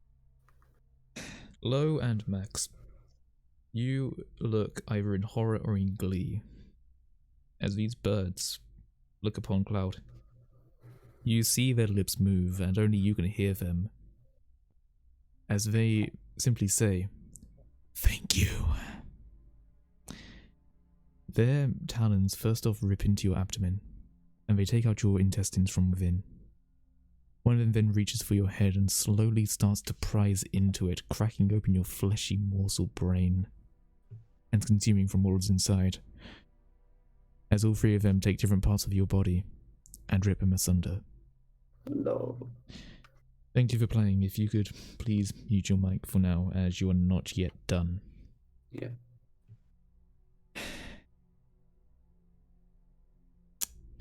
We now enter the stage known as the Last Stand.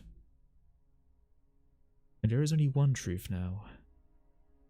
Now let's see if our hopefuls can even do this right, after all the betrayal that they have done and caused. After all the sacrifices that they have done. Are you ready, Beth? 3, 2, 1. And we are alive.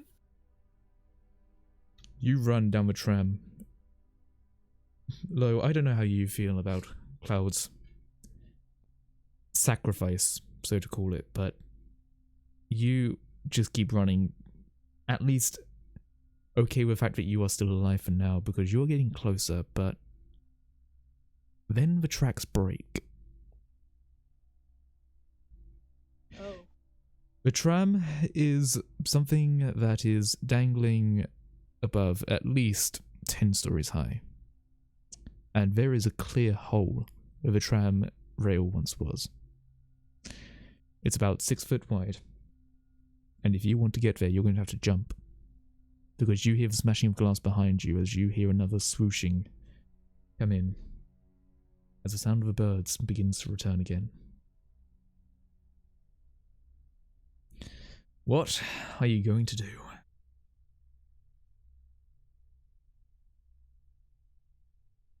This is your only way to salvation. You don't know if pilot has gone already, but you know that the only thing stopping you right now is that 6 foot gap. But whether you can truly make it or not, you do not know. I'll jump. You're going to jump for it? Yeah. I don't think I need to mention this, but this is the last stand. If you fail this, you will die. You have 1 dice. Good luck. Roll it. And roll it well. Ah! No.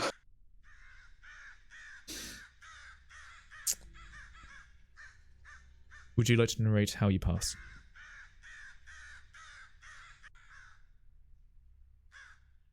Okay, I will. You want to? Very well. Yeah. Okay. We get to the hole in the tram, and I realize that in the last few seconds we have before the birds reach up to us, we need to jump. So, in order to possibly buy us a little bit of time, I turn around and I give one last flash of the powerful flashlight down the tram. And then, once I'm satisfied that they've sort of backed off, I jump. But due to my injury, I don't get enough leverage because of the pain. The adrenaline is starting to wear off, and I don't make it. And I start falling 10 feet. 10 stories, sorry, 10 not stories. feet. The birds notice that I'm falling, and they start swooping around me, flying down with me as I'm falling. And as I'm falling, I'm still trying to flash them, knowing that I'm going to die. But I want to go down with the fight. Because that's who I am. And so you do. You flash your light as much as you can, even as you go down. You even flash a small grin to the man that sacrificed a human life for you. Perhaps the kind that you haven't really expected before, whether it be from your own family. And yet from this man who seemed clearly mad, he truly sacrificed a lot for you. As you go down, they still very much are afraid of your flashlight, but from one angle you are not flashing, they attack the other. And soon your arms are torn from you as you continue to fall, and they catch you. And they tear you apart from the air. And then, in a bloody, pulped mess, your body falls to the ground. Hello? We're not done with you yet. Please, could you mute your mic, and we will go to our last character. Right. Thank you for playing. Max. You see the light below you, and you see the friend fall. The friend that you sacrificed so much for.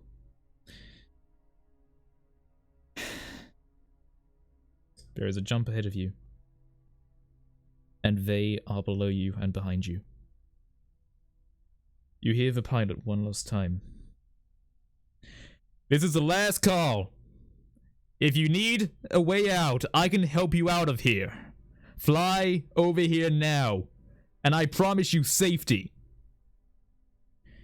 You hear his voice not over an intercom, but over the tube of the tram. The end is near. What are you going to do? I challenge the figure to a standoff, and if I win, I get to live. You challenge the birds behind you to a standoff. Yes. Max, you turn around and you stare at these birds as they come flying before you, and they're amused. You see a slight grin, as they've never really expected a human to really look at them in a way that they're anything else but prey. I need you to roll a dire conflict. Wow. Before It's they die been for some you. time since a young whippersnapper looked at me like that. But Interesting. yeehaw! You don't frighten me. I got my bird. So you do.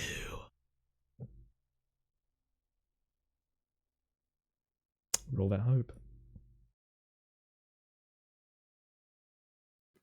Oh. You are lucky! You feel this rush going right through you! Dear Lord, does it feel good, but does it feel so bad at the same time? You stand up to them and you look them dead in the absolute eye. You have seen what they have done, but you are not going to go down like the others. You cannot die right now. Everything within you, split or not, is dedicated to your own survival. And you use their very force of trying to push you over to get across the gap. You are impaled by one of the talons, but you get over the gap, and they just look at you. They're no longer amused, they are angry. And you begin to run towards the voice of that pilot as they begin to fly at you again. And you look behind as you see them coming back towards you. You're running through this tram line with no way to the left or right. You can only run forwards. What are you going to do? I continue running You're going to continue towards the area, and if I see any birds, I stop again. And run you shall. You shall try to somehow avoid each little swipe that is coming. You see the pilot right there. It's almost as though it's a fucked up dream because he is smiling, that sick fucking bastard. He is smiling at the pain and suffering that you have gone through. He notices your wound, but he seems absolutely oblivious to it. He merely calls you forwards and beckoning and beckoning and beckoning, calling for you. Do you go through the door with him? He's smiling, right? He is smiling at you and welcoming you in. Fuck that. As I look up upon him, and I see that he's smiling, and I stop. Well, come on, friend, you coming over? I don't trust him. Come on, buddy. We're waiting. You don't want to miss it, do you? I'd rather stay. I got some good friends here. The outcome will be the same anyway. Make a die conflict roll.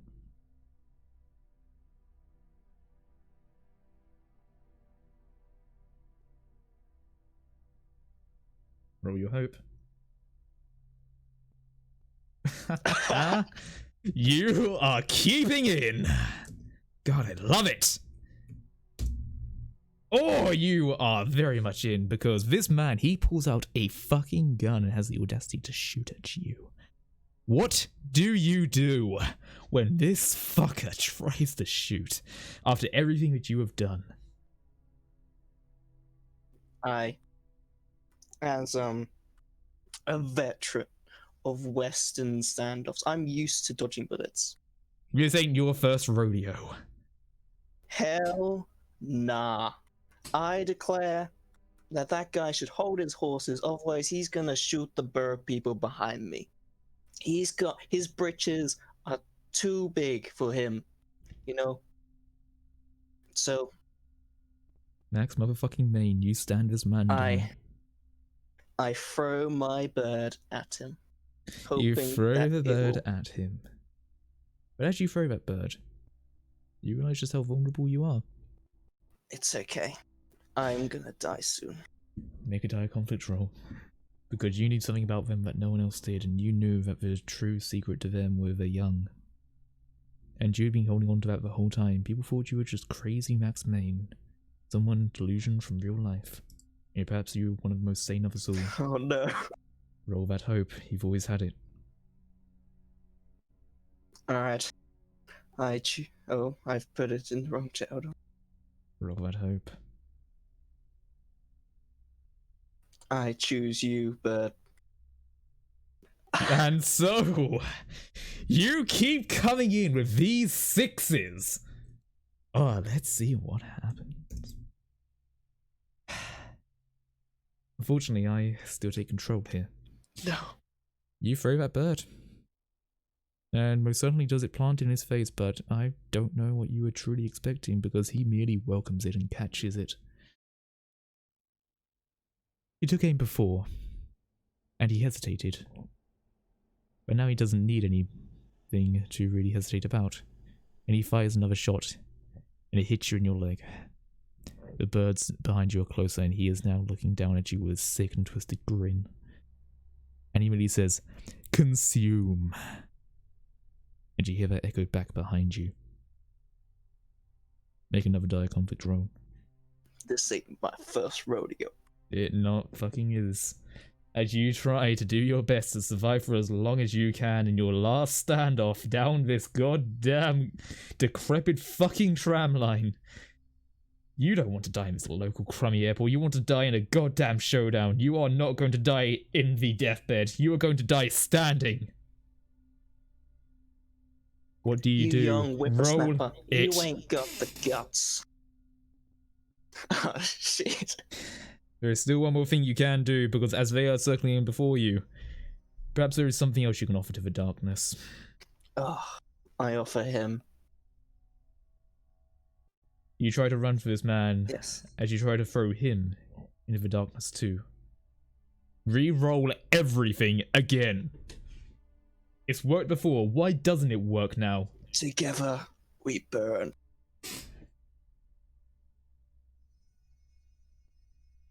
Oh, no. Would you like me to say what happens, or do you want to take over? You can. Make it an epic death, please. It certainly will be. You rush this man, and he shoots as many shots as he can into you, and yet you seem to just dodge every single one of them.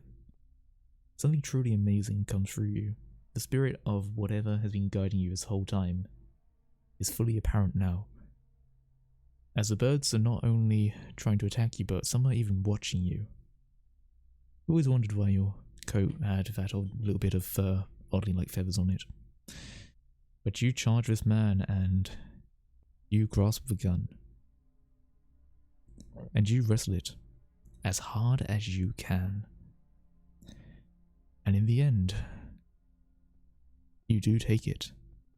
And with one final flourish, you use the last bullet inside of it to put it underneath his chin, give one last smirk, and say, "Show's over," as you pull the trigger.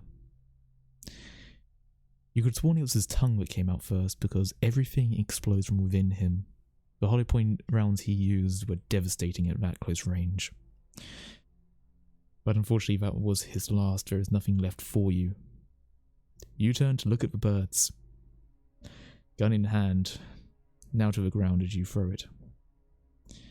And you simply hold out your arms, much like the avian overlords that you have right now. They look upon you with respect, but they have a job to do, and they have a hunger to satisfy. They make your death swift. They don't take pride in killing you. They make it a simple cut to the throat. You don't feel the pain.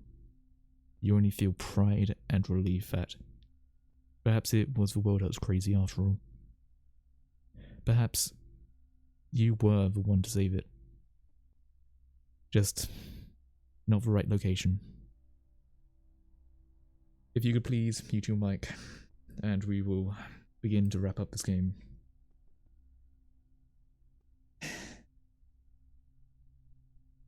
Some things never truly work out. Things can often be scary in life. But as long as you truly have hope, maybe things won't be so bad.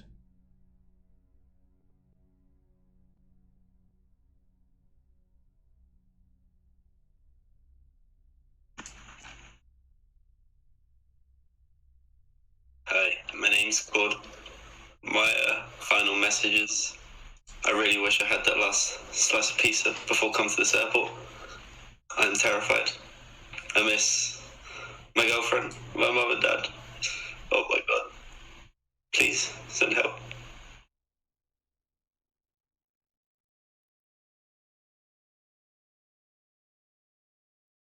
This might be my final goodbye, but I'll be able to see my mother and my sister if my time does come. But if it doesn't, I want to try to help build the world back to what it was. And I'm going to do my best. Try to make sure everyone gets out.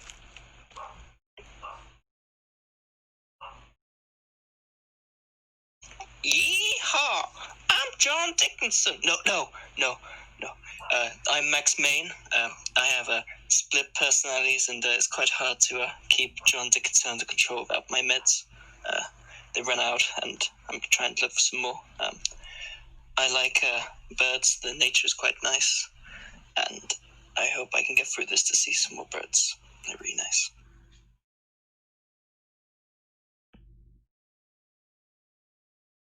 I would like to thank everybody who played today and watched. Now, for people who are still at the table, would you like to perhaps talk a little bit about the end of the game and just answer a few questions, since I will be happy to answer things from the chat. If you would like to, we can simply talk a little bit, or would you like to leave? Why did you waste so many candles and juice on birds? Well, okay. So I gave them a brink. A brink. And the brink was that they leave birds alone. Yeah. So if you my thought was, if you put a bird in front of their attack, then they won't kind of stop. Yep. That was my thought process.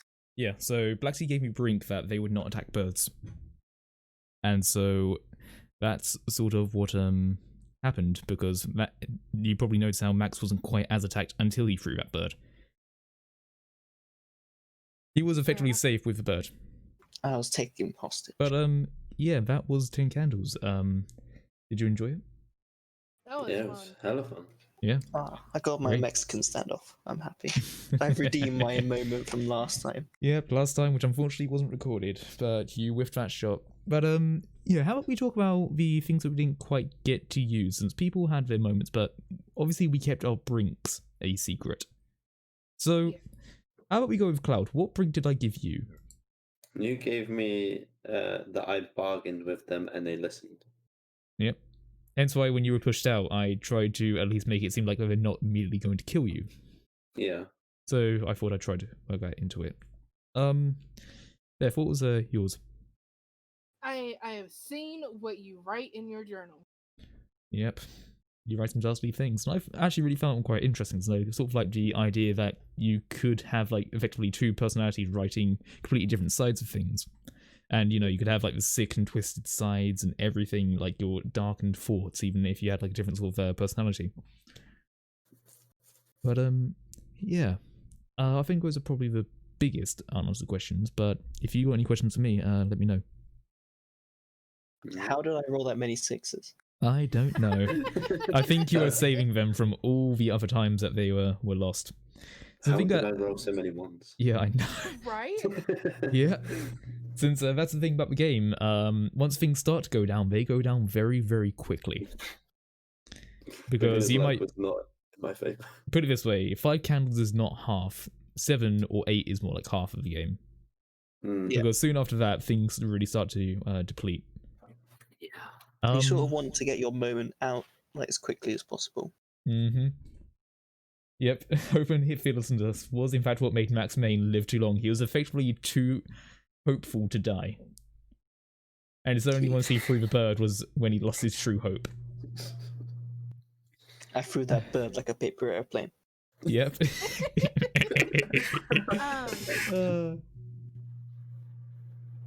But yeah, any other questions? And if not, we'll probably do a last little wrap up if anyone else in the chat has any other questions. But this will be definitely something uploaded to YouTube because I think it was pretty good to watch, right? Did everyone enjoy it? I enjoyed it. Yep. Second time doing it, so I was quite nervous. I feel like I fucked up a few bits. I think that one of my biggest regrets was probably not introducing them sooner. But it's just that I felt like that it wasn't really the right time to introduce them when it did happen. So then at that point it's like, ah shit, okay, let's do it now. Since like I tried to like give some like illusion to it, but I think that when I went into this I probably thought more about the human aspect as opposed to actually them. Which I didn't intend to. Yeah. Like I had a few ideas about things that could or couldn't happen, but yeah, I think I'm happy with how it ended up in the end. Technically, this is a magical sort of thing where just random things can happen. Yeah, I'll be the one to upload it. Don't worry about it, Cheese. I'll do it. But yeah, I think aside from that, I won't take any much time from you guys. Tries to find fully loaded shotgun. Oh yeah, you tried to find a fully loaded shotgun in the airport. Hey, Why? I magically found a pistol 2 times, which was taken away from me. Yes, it was just magically disappeared. Who would have thought?